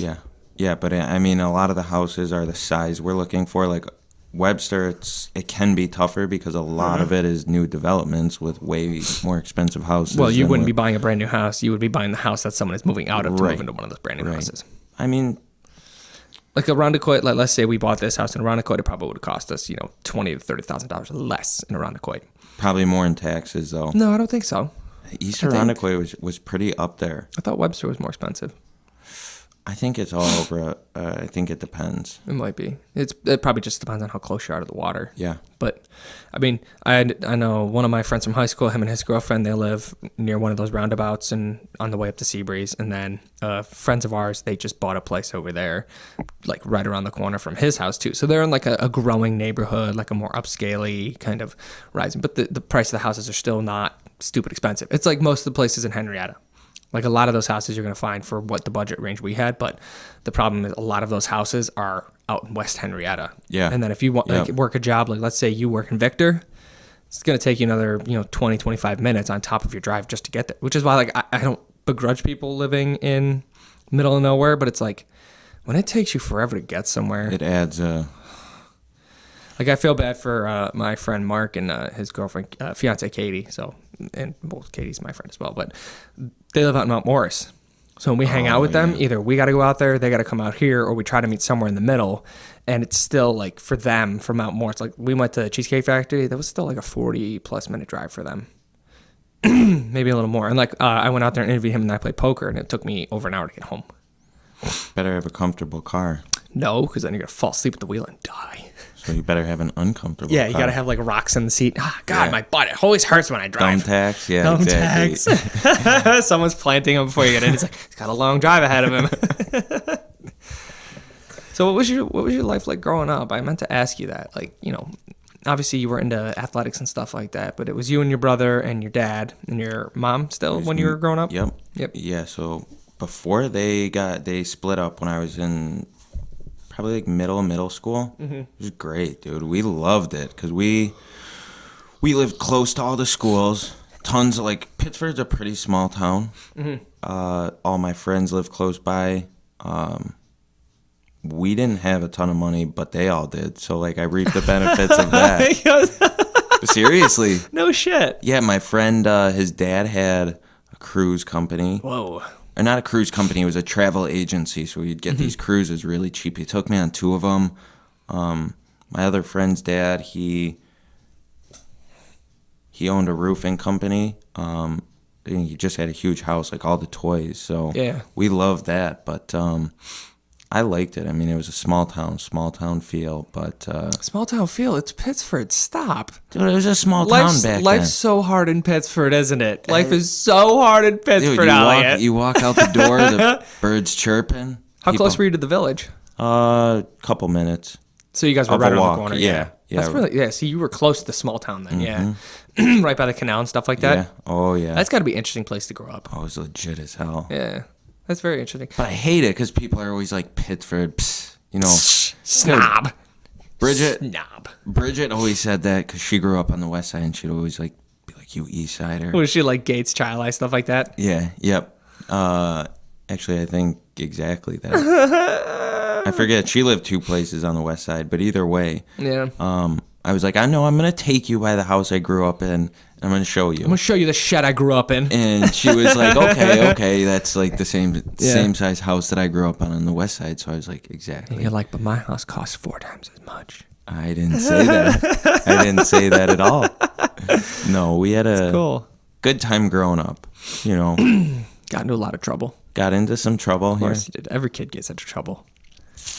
And then your parents obviously split at that point. So who did you live with more, your mom or your dad? My mom, because my mom kept the house in Pittsford, and I'm talking like I could walk to Sutherland, because really high school is where that started to solidify that my dad was living here, my mom was living here. Is that when your dad moved to Webster? Yep. No, so it was actually Penfield with my stepmom. He got remarried I think my freshman year in high school. So it was a couple years later at least. Yep. And then he lived in Penfield. So you still lived with your mom at the time? Yeah, but I was supposed to be kind of split up during the week. Yeah. But still, it was either wake up, drive 1 minute to school, or wake up, get in with my brother, drive 20 minutes through traffic, through It was It's the just same thing easy. I was just talking about, within a certain distance, man. That's my Yeah. comfort zone. It So wait, was- did your brother live with your dad then? Yeah, well, we would just go with, whether we were with my mom or my dad, we would just go together. Oh, okay. Because he had the okay. car, I didn't have a car, and then I didn't have to worry about having my dad take me to school. How much older is Phil?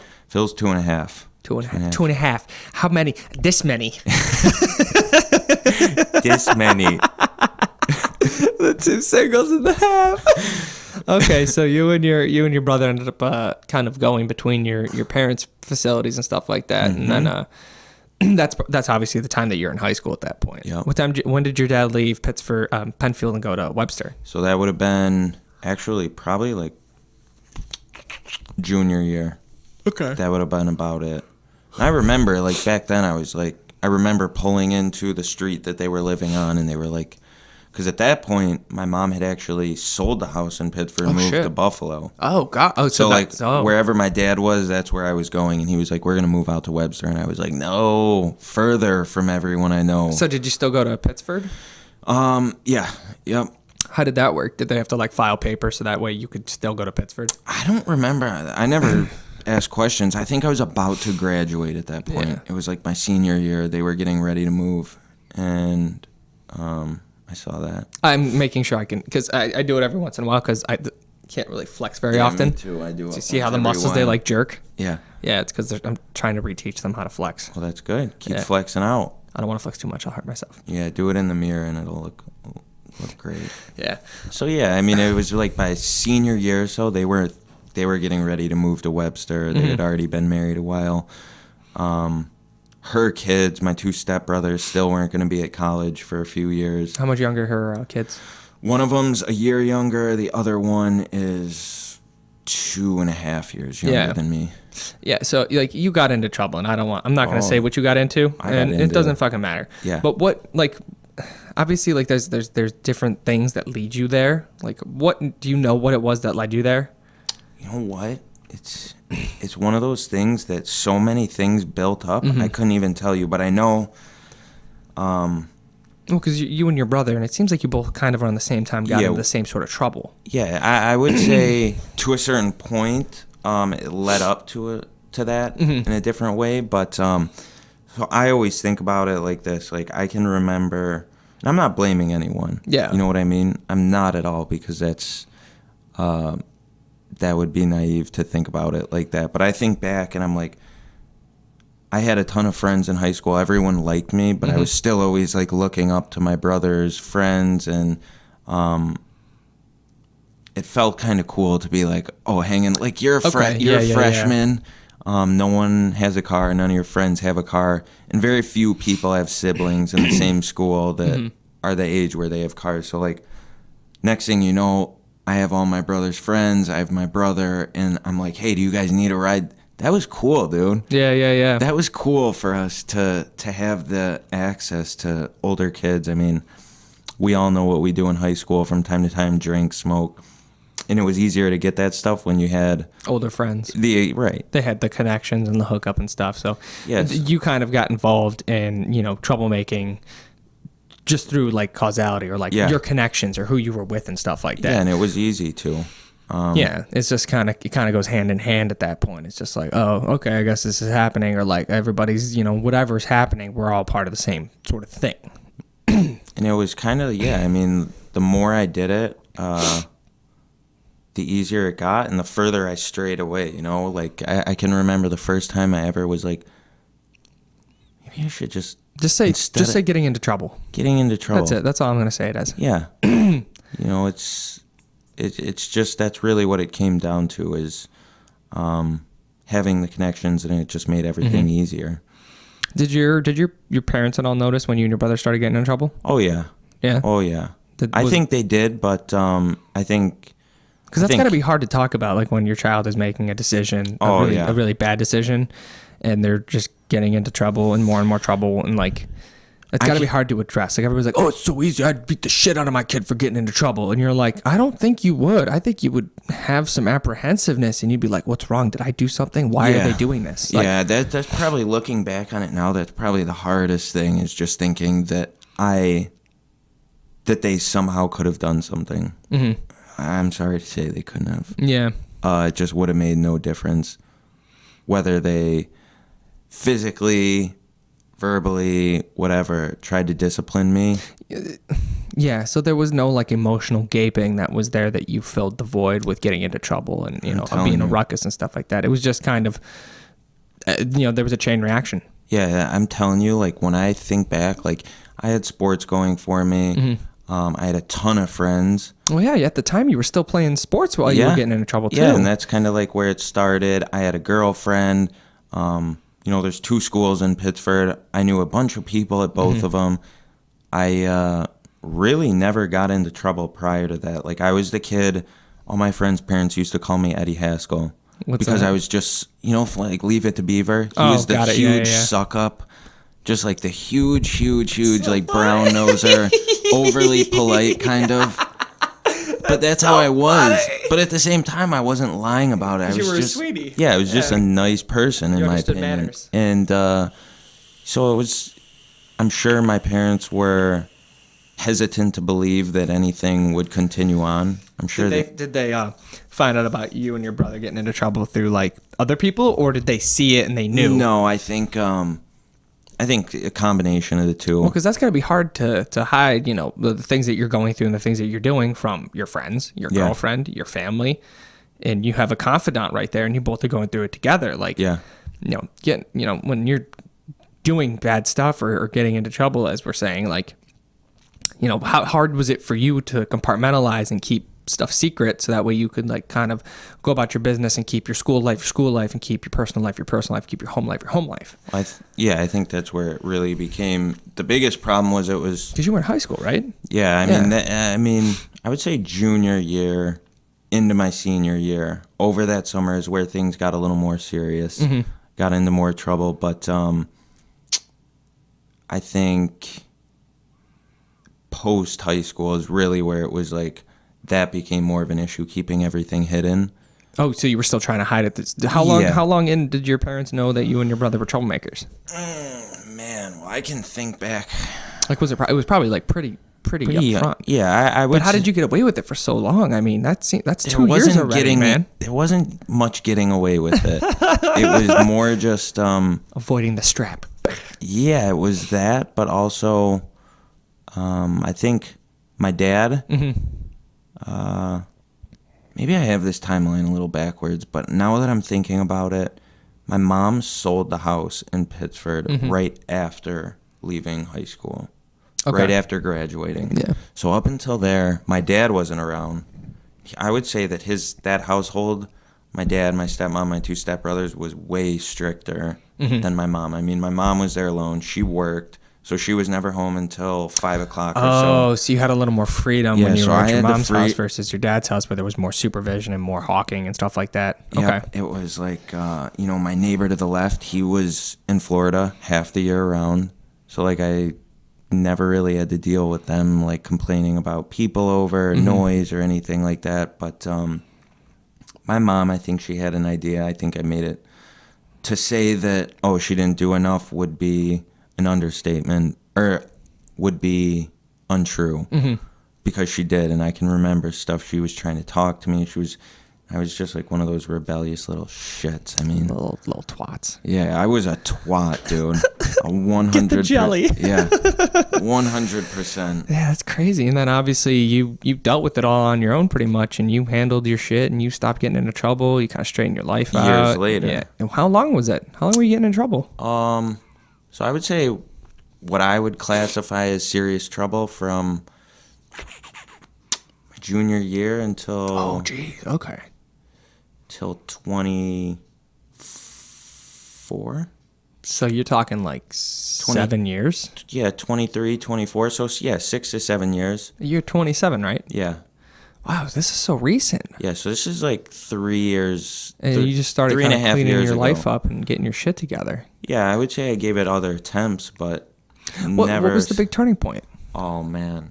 You don't have to talk about it if you don't want to. That's fine. No, I would say I'm trying to, without delving into every little thing, I would say enough failed attempts, low enough self-esteem. Just trying to get yourself better, and you're just like, I need to help myself. You can only go so low before it's like, there's only X amount of places to go. Yeah. Lower isn't one of them because you feel like you're already there. It's either up or it's... So you kind of recognized in yourself that you probably recognized before, you're like, I need to stop. And then there hits that other more like cathartic moment where it's, I need to stop versus, I need to stop. Like, I need to. Like, it's a big deal now. And it's just I'm making excuses and I'm the only one who can change it. I'm a strong believer, and I'll try and explain this in the best way I can. I'm a strong believer in that your brain is subconsciously conditioned. Mm-hmm. So you have no idea it's happening. It's just one day the decisions you make is different than you always have. I can go with that. That's that's beautiful, actually. So think of you've done something your way. In my case, it was the wrong way. Mm-hmm. For the last 7 years. You've never been able to do it any other way. And in your messed up mind way of thinking, the perfect opportunity presents itself. Mm-hmm. You're in a vulnerable spot. Someone that I knew comes into my life and says, oh, let's go do this, this, and this. Mm-hmm. And to a normal person, you're like, that is a horrible idea. Oh, yeah. But to me, that is perfect. That is my idea of a great day for the last 7 years. Mm-hmm. Yet something stops me from doing it. Yeah. No idea looking back on it. Now I can remember the exact day where I was. But something just went differently. Mm-hmm. Something pulled me in a different direction, and that's really where it started. Like the actual cleaning up of everything. So trying to get your shit together, trying to get your stuff new. How hard was that for you? Like that was after tough. You hit the point where you're cathartic and you're like, it needs to be done. How long? Like, what was your timeline before you were like, all right, I'm good? Versus where you're like, I think I'm good, and then you still struggle with it. I would say. I mean, after you've been getting in trouble at that point for 6, 7, 8 years. Yeah. So like, the hardest parts about I would say like.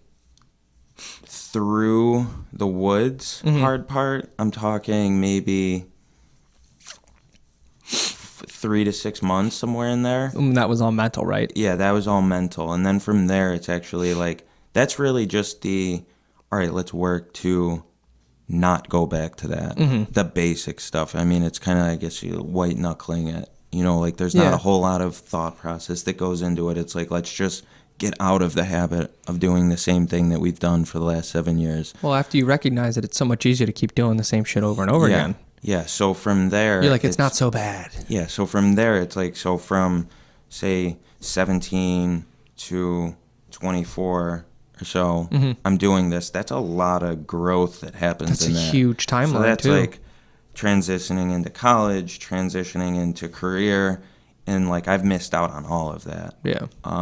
Not missed out, but I have avoided all of that at all costs. So now I'm at the point where, in order to like get back on track, I need to make some serious strides to make up for some of that lost time. But mm-hmm. at the same time, I'm still trying to focus on the basics of let's not go back to that. So there's like a fine line between overloading. I know a lot of people in similar situations that are like, it's the first 6 months. I need to have a job. I need to have a career. I need to be doing this, and this. And I'm still going to hang out with the same people. So they're overflowing their confidence and their ability to have self-control and stay out of trouble. And it goes to shit. Yeah. But for me, it's like at this point, there's a lot of times where, not all of it, not most of the stuff, but certain aspects of it, I'm like, it probably wouldn't be a good idea, but... that seems a little desirable, mm-hmm. to be honest. But there's another side of me that's like, don't make me tread through water I've already been through. Yeah. It's you've got the two sides of your own coin that you can recognize and establish that there's a side of you that has a personality that's really like goes head first in, doesn't have any breaks or anything like that, and then you have an analytical side of you that recognizes this could potentially be shit, right? And you need to fucking pay attention because I'm not going to clean you back up again when you need to get picked up off the floor because you made another shitty choice. Yeah. And then your mental acuity gets brought to shit, and then you're like, well, is that worth it? Yada yada, and then you fight through your mental urges, and then you're like, all right, I'm fine. Yeah, and like on the psychology side of things, that's probably been the harder of anything. So like physical definitely had some physical issues Yeah. there in the beginning. Once you get through that, Time to change your patterns, yeah. yeah, it's, once you get through that, no big deal.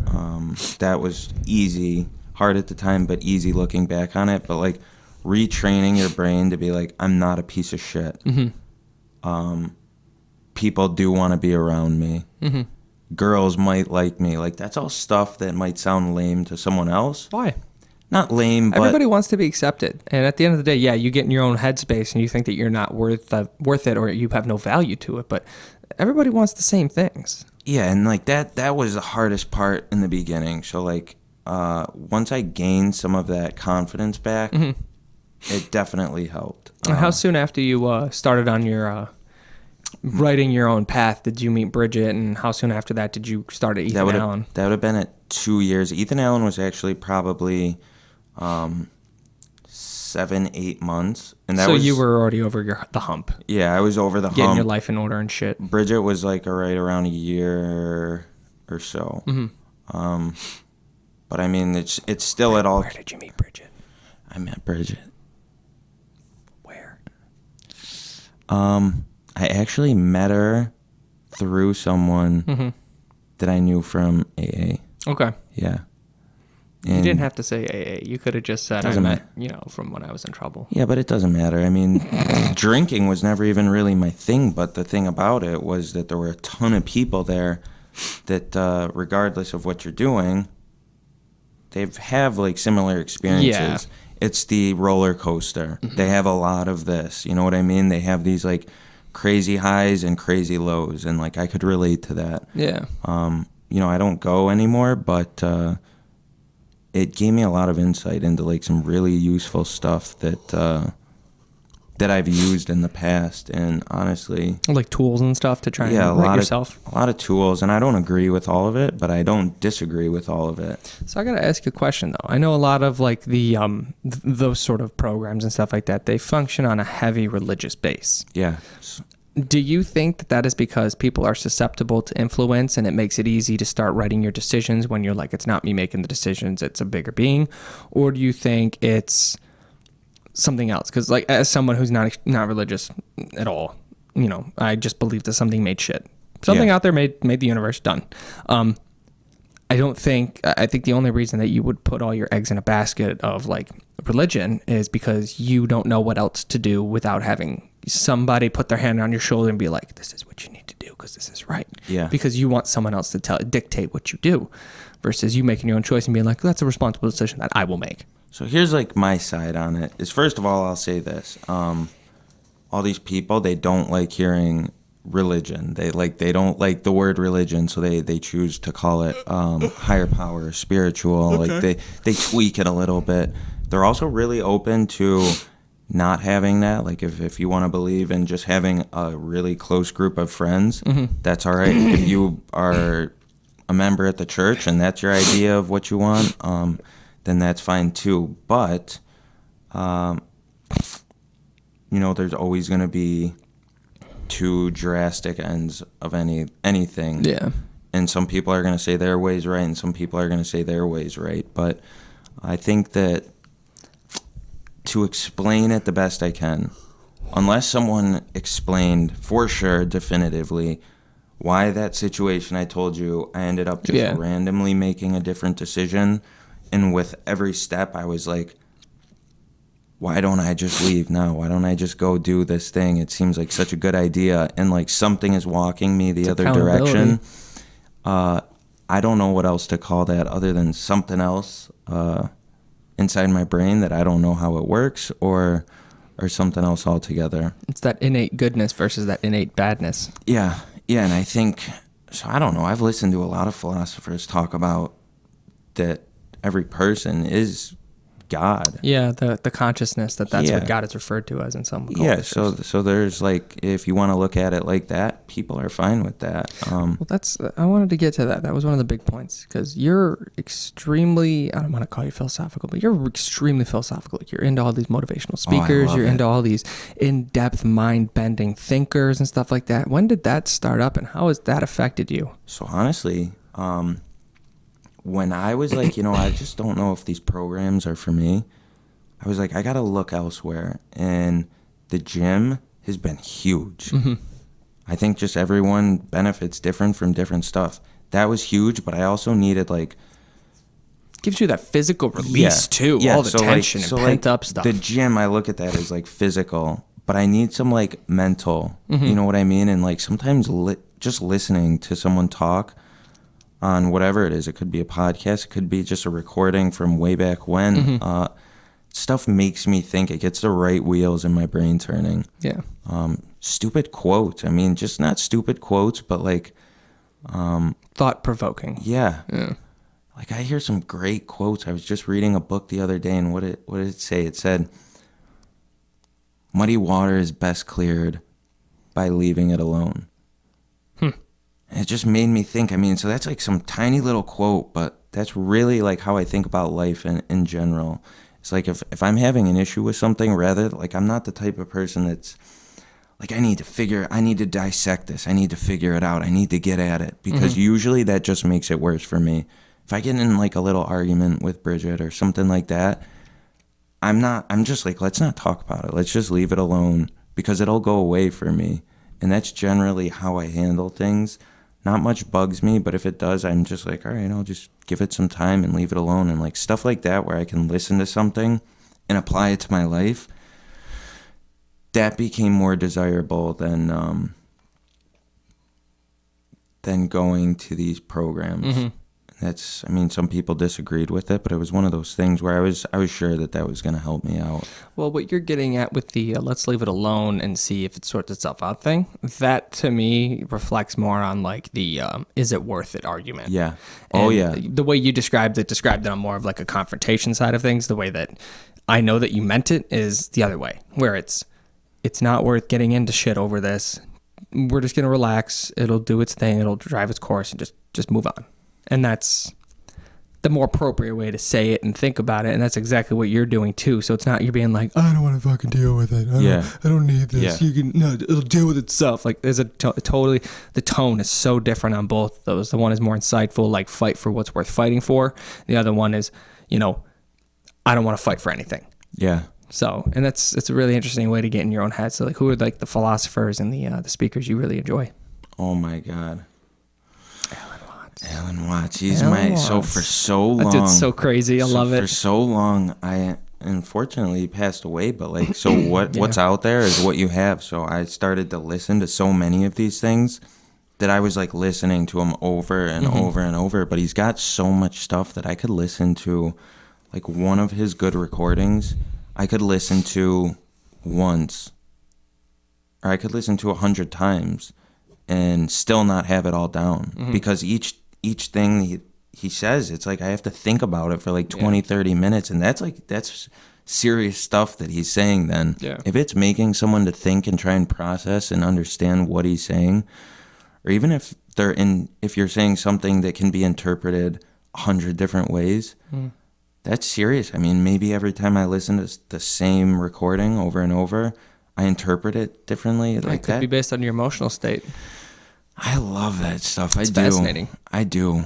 I love it. I bought some of his books. I listen to some of his stuff still. But what's the other guy's name? Eckhart Tolle. I would have to look it up. I think it's ECKERT and then TO, whatever his name is. He's really similar. He was kind of from the same era, a little after Alan Watts. But, I mean, all those guys, there's some Indian guys that are the same way. I mean, thing about Alan Watts, though, is he has this really profound voice. Yeah, the way that he presents things, Yeah, like the way he ramps it in, and then it doesn't even hit the pinnacle. He just goes back up into ramping it again. Yeah. You're like, where's the peak? Yeah, Yeah. So No, like, he's super stuff like good at that. Just his presentation of it, exactly. It's so nonchalant too. He's like, and then there was, and you're like, oh my God, you fucking there was. My life just changed. Yeah, no, but that's exactly how it is too. Every single time for that guy, like he's just it's so matter of fact that don't question it, don't judge it, don't think about it too much. Just know that I know that you know that I know that you know, and that you're like whoa, Yes. don't blow my brain up, bro. Like just beautifully incredible. Like I've never heard anyone like him. And the other thing is, it's almost like he has this appreciation. I mean, I was reading it was basically just a description of, my understanding is that he had some like problems with alcoholism Yeah, and he all had a that lot stuff. of drug problems too. So I think that a lot of people that go through that stuff develop this new appreciation for the little things. Mm-hmm. Not even the little things, just for what is. I think a lot of his was based on psychedelics. Yeah. Because he was really, really, really into psychedelics. Yeah. And that's one of those things that, for like, if you do, whether you know, I've never done psychedelics, but like, whether, you know, whatever happened in your brain, now you got to confirm, did that really happen or did it not really happen? And there's your interpretation of whatever it is. And if whether it helps or hurts you, that's all on you. And I mean, that's one of the things with most people who I know who've tried psychedelics is they usually come out where it's helped them in a way. It helped them to what degree, I don't know, but I know it helped them. So, I mean, who's I've to say had that some it's really experiences and allegedly. and yeah, I don't know. I wouldn't call any of them bad. Yeah. Allegedly. Yeah, I mean, back in college, I had thought about it, but it was one of those, like, I'm a person who likes to be in control of myself at all times, which is why I don't drink as well or anything like that. It's one of those, like, I want to be in control of me, which is why I don't like operations or surgery, something I'm going to get put out, and I don't like that. So it's one of those, like, I don't trust what would happen with me. And some people say it's because you got an ego and you don't want to sacrifice your ego for stuff. But for me, that's one of the big reasons, as well as it's illegal. Yeah. So those are the two primary reasons. I like to be in control of myself, and it's illegal. Yeah. And even if it was legal, it would still be that first reasons right there. Like, I want to be in control of me. And at that point, you have to be willing to sacrifice your own mind to let something happen. You know, like, you drink a ton of energy drinks, you start going into weird places in your own head, and you're like, whoa, whoa, whoa. Like, I've done that before. You just power on through. Or you do, like, the sleep deprivation where you're up for days and days and days on end, and then stuff starts to work its own self, and you're like, I don't feel like myself. I know I'm not myself right now. Like, I need to sleep. Like, that's the furthest I've been there. Something about it is just desirable, I think, for different people. Think about, like, traveling to the other side, and there's only one way to get there. Yeah. That's how I've always looked at it. It's beautiful, and I bet you, like, at some point there will be research that'll show, like, that, you know, it's not bad, and the government won't deem it negatively or anything like that, but it'll be up to you at that point to decide whether it's something you're interested in trying to explore. Because you need to go in the right head state to do stuff like that. Like, there's a lot of people who drink for the wrong reasons. Same thing. You drink it for the wrong reasons. You need to go in with the clear head state. Yeah. I mean, there's a lot of... I just like learning about that stuff. I was watching a show this morning on Netflix. Mm-hmm. I don't know. It took a weird turn. DMT, the spirit molecule. Yeah. It was like that. But, I mean, in all seriousness, DMT, it's interesting. I mean, It's dimethyltryptamine. It's in everything. Yeah. I mean, they say that... you watch that documentary? I've watched everything on psychedelics and steroids and everything because I'm interested in how all the science and the philosophy and everything like that works, which is why I know so much about it all. But it's one of those, like, I've never done it. Yeah. Well, everyone has different opinions about it.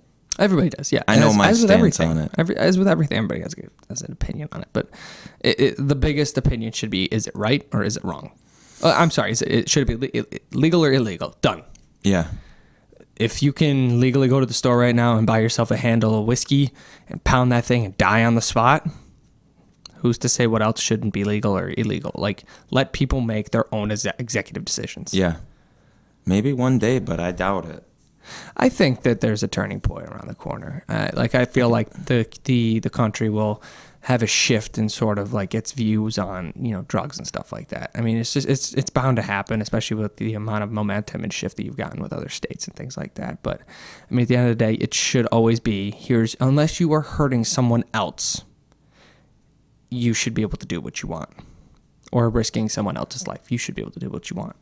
I know there's just certain things that I classify as, like, through my experiences, I would still classify 99%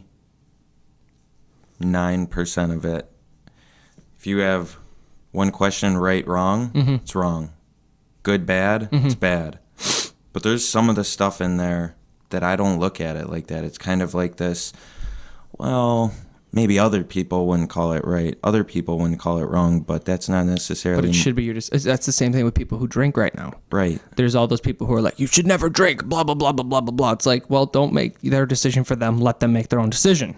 Right. It goes back to the same thing with the, the psychedelics or whatever it is. Like, let people make their own choices, because then you will have a community of happier people who will be responsible for themselves. If you make a bad choice, you live with that bad choice. Yeah, and everyone's different. I mean, I know that for me, drinking, like, I could drink. It doesn't really do anything for me. Like, I look at other things, and I'm like, at least people, if they were to try that out, sometimes can offer like a pretty profound experience. And I'm not saying like, oh, everyone should go do that or I should go do that. That's a great idea. But, you hear enough stories about people that have been going through some shit. Oh, yeah. And that's helped them through it. I mean, that documentary, the DMT molecule, I mean, some unorthodox psychology methods, but people do it and they say it works. I mean, there's got to be something to that. Well, there's even like stuff with like psilocybin for helping people who are addicts or have like, what's that syndrome where big loud stuff can scare you? PTSD. PTSD, yeah, where it can help and it can work people through their problems just the way that it works with the brain chemistry. It's like, wow, that's fascinating. Like, that's super interesting. If it comes from the earth, it should be your option. Like, if it's something made artificially, that's kind of where my line comes from, and that's my opinion. But it's like, if it came from Earth, within reason, obviously make your own fucking choice. Right. And I'm not going to tell you what to do, but you shouldn't be able to tell someone what they can and can't do unless it's going to put someone else's life in danger. And I agree with that. That's the line. It's an easy line. It's a solid line. Someone else's life is in danger. You just did something wrong, bub. Like, done. There's been a lot of other documentaries. Vice has had some great documentaries where it's people doing that kind of stuff, and I don't know if they're just crazy or their brain chemistry reacts bad with this stuff, but clearly like they're doing stuff that 100% of the people in the world would classify as bad. Well, they've got that one Vice thing where they met that tribe in Africa who drinks every day, every second from child to death, and that's all they do. There's the hallucination honey one that I haven't gotten to watch yet. Is that the one? Oh, yeah. The one where they basically mine that honey off the mountain side. I don't know. I haven't seen it yet. There's the one with the crocodilio.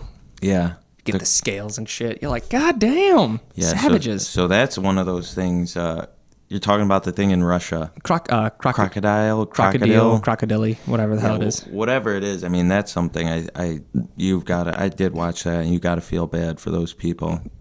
You're making a choice. Make your choice. I don't know that it's that cut and dry. I think at that point. Are you saying we should send them drugs so that they don't have to do crocodile? No, I'm saying that. I'm saying that they don't have the choice to make a choice anymore. Why? You always have a choice. Because I think... So yeah, I guess to a normal person, you say they have a choice, they're choosing to do it. But I think to them, it's literally like in their head, it's either like death or do it. I think in their head, in a twisted way, that's how it seems. They want some sort of drug connection or something like that, and it's one of those. Oh, here's an option. There it is. I guess that's what we're doing now.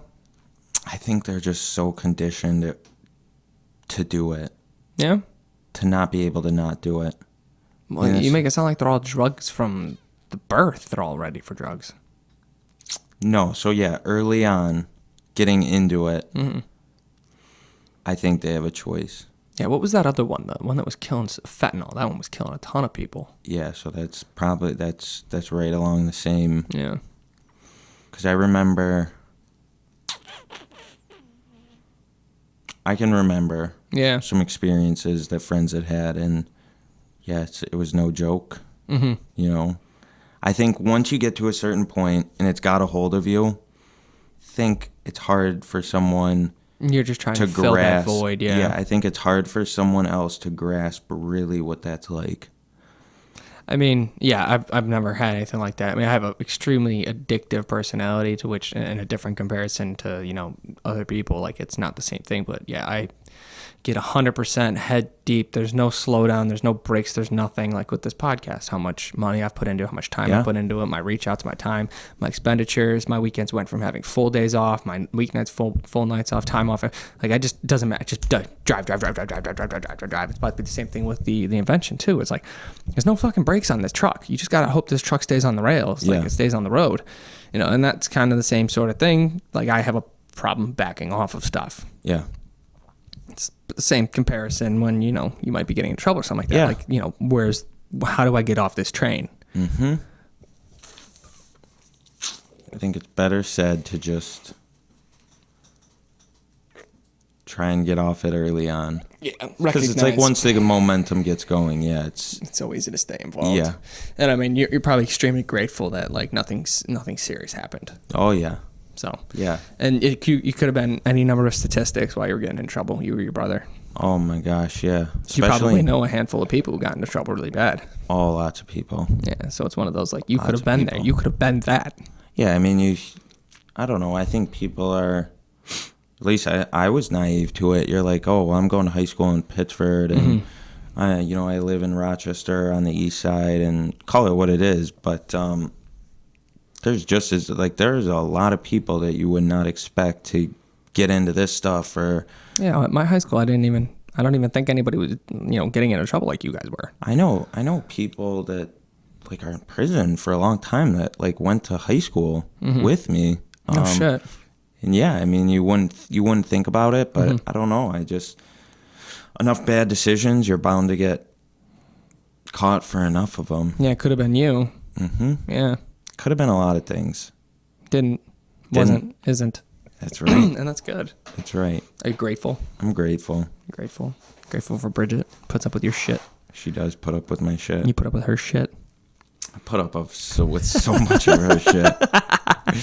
Oh good. My God. No, that's why. That's wonderful. I love it. The simple things make me happy. I'm not kidding. I'm a lot like my dad though. Like he's always like, if I can just have an hour at the end of the night with TV, I'm happy. Yeah. Your dad's funny. Your dad's a good guy. We have the same kind of humor. Yeah, you guys are very, very, very similar when I met him. Yeah. All times I've met him. He's very like, so when he introduced, I think it was your stepmom to us, he's like, hey, so this is Kyle. And like, I like shook her hand, and like, I'm waiting for her, like for him to be like, oh, this is the guy who he interviewed me for the radio show. And this is, he works out with Elliot and blah, blah. And at none of that shit came out. It was just, oh, this is Kyle. And then she's just staring at me. I was like, hi. She's like, it's so nice to meet you. I was like, this is my wife. And I didn't say Carly. I was just like trying to get a vibe out of him. Like, what's going on, big guy? No explanation, no give a fucks, no nothing. Just like, you should know who this is. Yeah. Because I said his name. It's somebody significant. No, my dad, he's awesome. It's so funny. Your dad's awesome. Dog, some TV, family. Seems like that's what I'm referring to with like simple life. When people are like, oh, living paycheck to paycheck or being poor or something like that. Like, I just don't want to have to worry because I don't have extravagant goals, and I'm assuming you don't either. It's not like you're like, I want to own a yacht. No. I need a mansion on the hillside. Like, and that's what I'm talking about. Like, with just make a comfortable living. It's if I want to go to the store and buy a steak tonight, I can buy a steak tonight and not have to fucking worry about anything. Yeah. Like maybe like my idea, of that is the same exact thing with maybe like a vacation once a year, twice a year, and that's doable. You build it in there. Yeah, that's doable. That's just part of your life. You're just like, I go on vacation for a week at a time, twice a year. That's a thing. It's not like we're stressing, we're not overflowing, we're not underflowing, nothing like that. Oh, how much are groceries? $100 this week for groceries? That's not bad. It's a good week. Not like, oh my God, groceries were $100 this week. Like, I just don't want to worry. I don't need to go into my garage and jump into my Ferrari. Yeah, exactly. Me and Bridget, we had this running joke when we went to Mexico this last year that we actually got this great deal on this awesome resort, and it was like 5-star resort. So the whole time we were saying we are not 5-star the entire time. So we were just awesome. We were getting like room service, like these giant plates of food just every night, like multiple orders. And we're out to this, what was it called? The Blue Water Grill. This is like the nicest place they have, all seafood, all steak. And I remember sitting next to these people that we had kept seeing them, and that was where the "we're not 5-star" joke came from.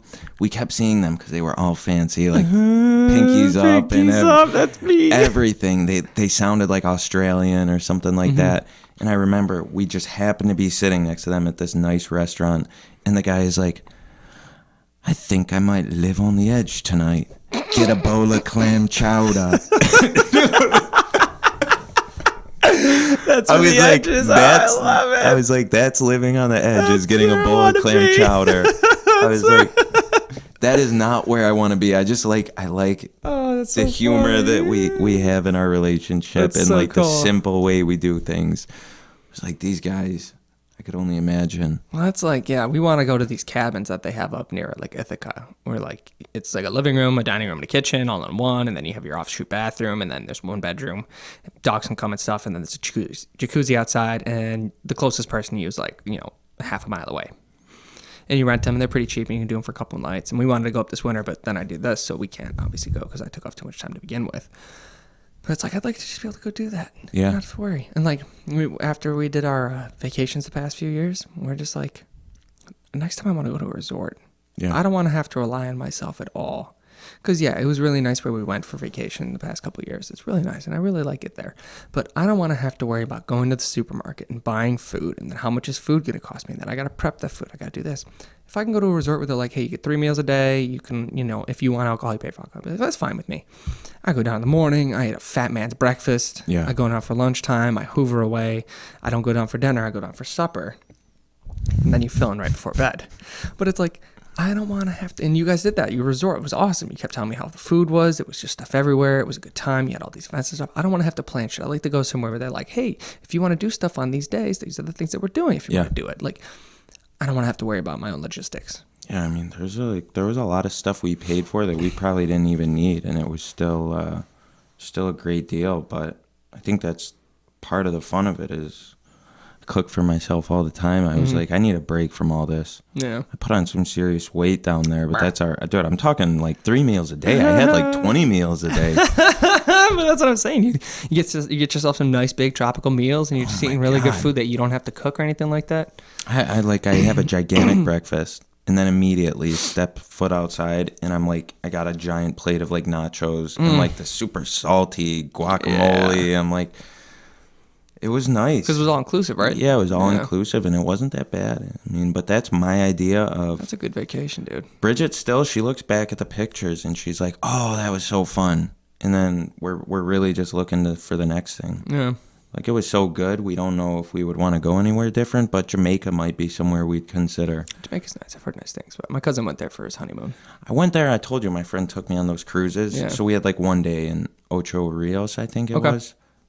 But that was it. I was really young. I don't remember much of it, and it was only a day there, so... So we're getting close to wrapping up, but I want you to tell one story, and this is my favorite story. All right. This is the story about how you ditched your family in the airport. Oh, my God. So go back to the beginning, what built up, and then what happened. Because this is Elliot in a nutshell right Okay, here. If anybody who doesn't know Elliot, this is Elliot right here. This is me.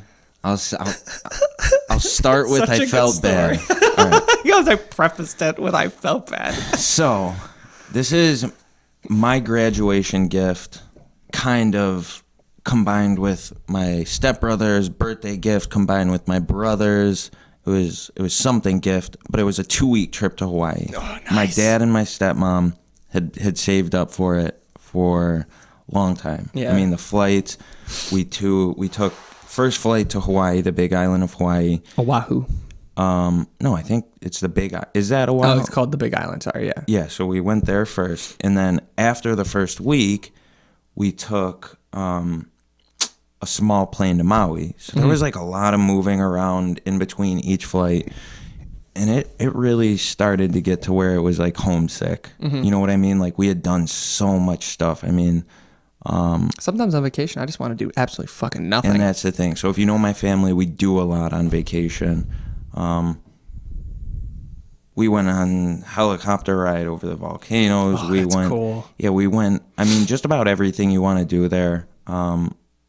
we went to the highest mountain on the island and this and that and blah, blah, blah. Oh, that's so. You got to go to the observatory, probably. Yeah. And I think it was sunrise, so we were up really early. But there was it was the best trip. I'll never forget it, but it was stressful. So by the end of the trip, we're like, oh my God, this is really we're anxious to get home. And the flight home, I don't remember exactly the details, but I know it was get up really early, get to the airport.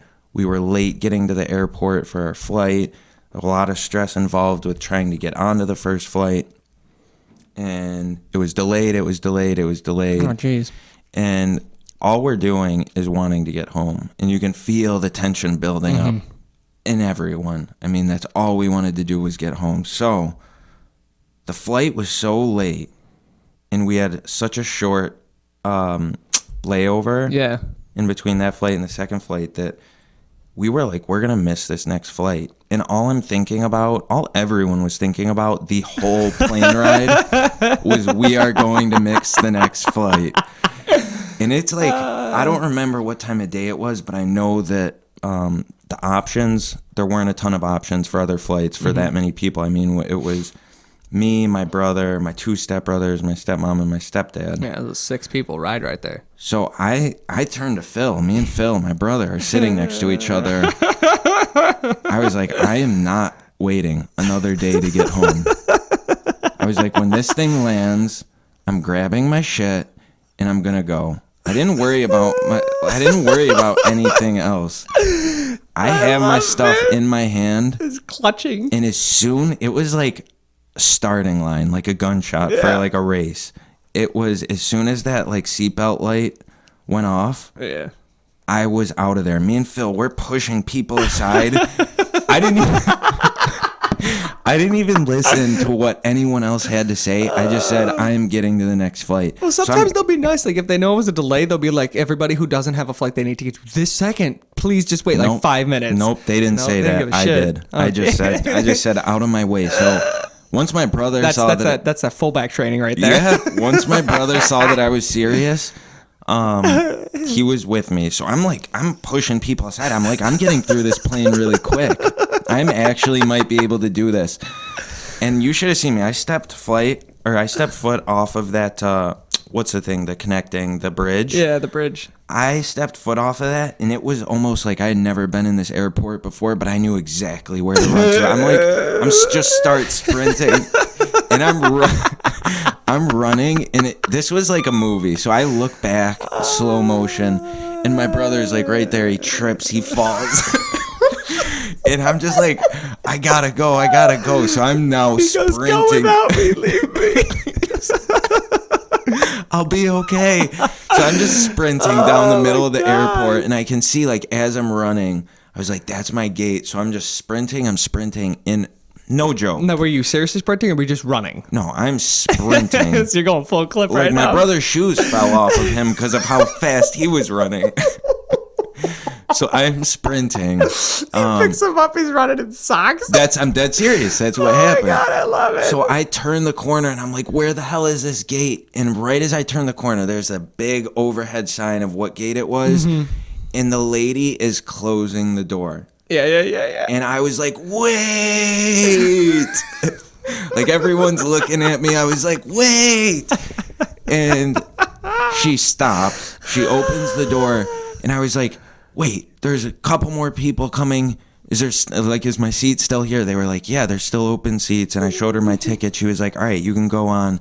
You need to hurry. I was like, my brother's right behind me and the rest of my family is coming. And she was like, sir, we can't wait. So there's my brother. He comes running in. She was like, we cannot wait any longer. And I had to make a decision right there. Am I going to get on and leave them behind? Or am I going to wait? I got on and I flew home. My brother's girlfriend picked us up.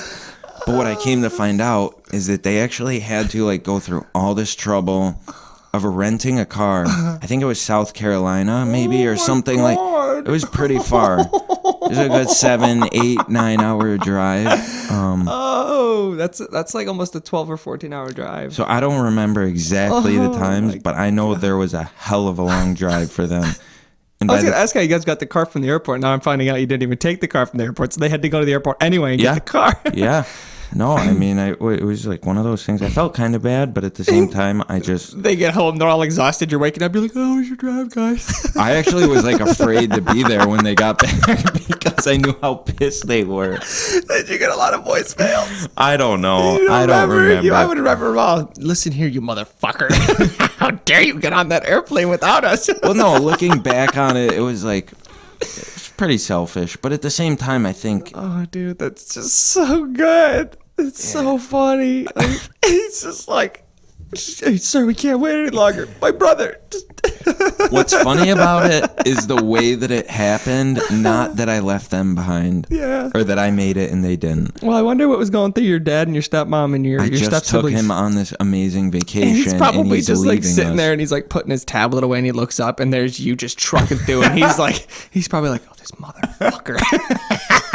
And then your dad looks aside. He's like, "Too many people.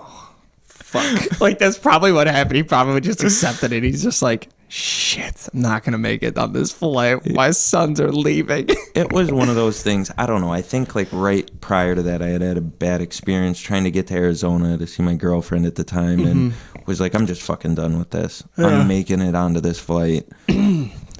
I've always had bad luck in airports, so That's the word. I told the story a bunch of times. So when my friends came from Florida to see me, they tried to surprise me the day early. Well, they ended up getting to the airport and something happened to their plane, so they ended up staying the whole night. Still didn't get a flight here, and then waited till the next day. So they were supposed to arrive. I think it was on a Wednesday, and they arrived. They were going to surprise me and arrive on a Monday. So they ended up getting to the airport Monday, spending all of Monday in the layover. Almost all of Tuesday, and I was at dinner with the wife's family, and then I saw their photos and shit. So they still arrived early. So I didn't end up going to work on that Wednesday. But they still arrived early, and I was like, "Oh my God, you guys got here so early." They're like, "Yeah, that's what you think." And then you find out they were stuck in the airport for like 36 hours. You're like, "Oh my God, that's so funny." it's always the big worry. Like you're spending a bunch of money to get somewhere on time, and out of all things that could get messed up, it's just the flight that holds you back and basically takes away from the. So you're paying to go to a hotel, and you're paying a couple $100 a night, and your flight is responsible for you getting there late and cutting your 6-day trip into a 4-day trip. It's, I don't know. I mean, knock on wood, I've never had an issue like that where I've I'm so sorry. missed a flight or been pushed back or something like that. Our last one was amazing. Yeah, just No right problem. on. Delta. No, it was actually. What's the shitty one? Delta. There must be a shittier one. U.S. Air. Southwest. No, it might have been Delta. It's probably Delta. Southwest is pretty bad too. Wow. Allegedly, I love all my airlines. I love all you guys the are great. airlines. Thank you for doing what you do. I might just charter a private plane next time. I can hook you up with a guy I got a contact. He's got his own flight. It might only get you like 100 miles, but Yeah. charting. No, I could. We'll glide the rest of the way. Yeah. We're not flying. We're falling with style. All right. Well, that's fine too. Because he'll drop me and I'll just hang glide the rest of the You way. just do How like the squirrel sweet suit. would that be? You're with the geese. You're like, oh, go down here. You're like, no, I'm going this way. We're going south, bitch. Dude, that would be awesome. Wah. The scarecrow from Earthworm Jim. No, he goes wah when you hit him with the gun. You've never played Earthworm Jim? Mm-mm. Did you ever play Booger Man? Nope. Have you ever played? What are you talking about? Video games, you silly No. bitch. Not a big video game guy. These were back on Sega Genesis in the 90s when I used to play Oh, video games. hell no, yeah. Yeah. Sega Genesis was never one of them. That was my console, bro. It's beautiful. But we've been rolling for a little bit too long, so before we turn into a pile of soup over here, if anybody wanted to get a hold of Mr. Elliot, how would people do that? Well, since I'm not a social media guy. You can find him on Facebook at Elliot Baxter, spelled just like you think it would be, and he looks like a douchebag with glasses and a fitted. Go on. Which picture is that? Anyway, since I am on Facebook, it's just I lack checking. Yeah, I see that.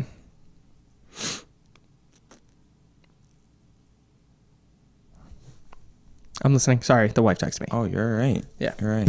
Well, You don't have the ability to check your Facebook media. If No. you have to get a hold of Elliot, just let me know, and I can get a hold of Elliot for you. I don't know why you Or need to get a hold of him, but I come can help over to you. World Gym. Yeah, World's That's Gym what I on would East say. Ave, Monday through Friday, 4 to 5, 5 to 6, something like Yeah, that. Whenever baby. Elliot decides to show up. Have Kyle back soon. Healthy. I know. I can't wait. I'm stoked and excited. I can't wait to do more of these with you. You're such a sweetheart. Dude, you are a sweetheart. It'll be a day. I'm gonna get the mixer board, and then we'll be able to plug a lot of mics in. We'll be able to have like a little round table chat action here. We Next don't time have to I'm like gonna- really dig into people's lives. So, Next time I'm going to come, I'm going to actually have a small model of the Zenitarium made ooh, up. if you can get me a small model, it'd be sick. Dude, Beautiful. we're on our way. Hell yeah. Elliot Baxter. This Kyle is the Penn. stories here in town on Life on Record. Kyle Penn, you signing off. Bye.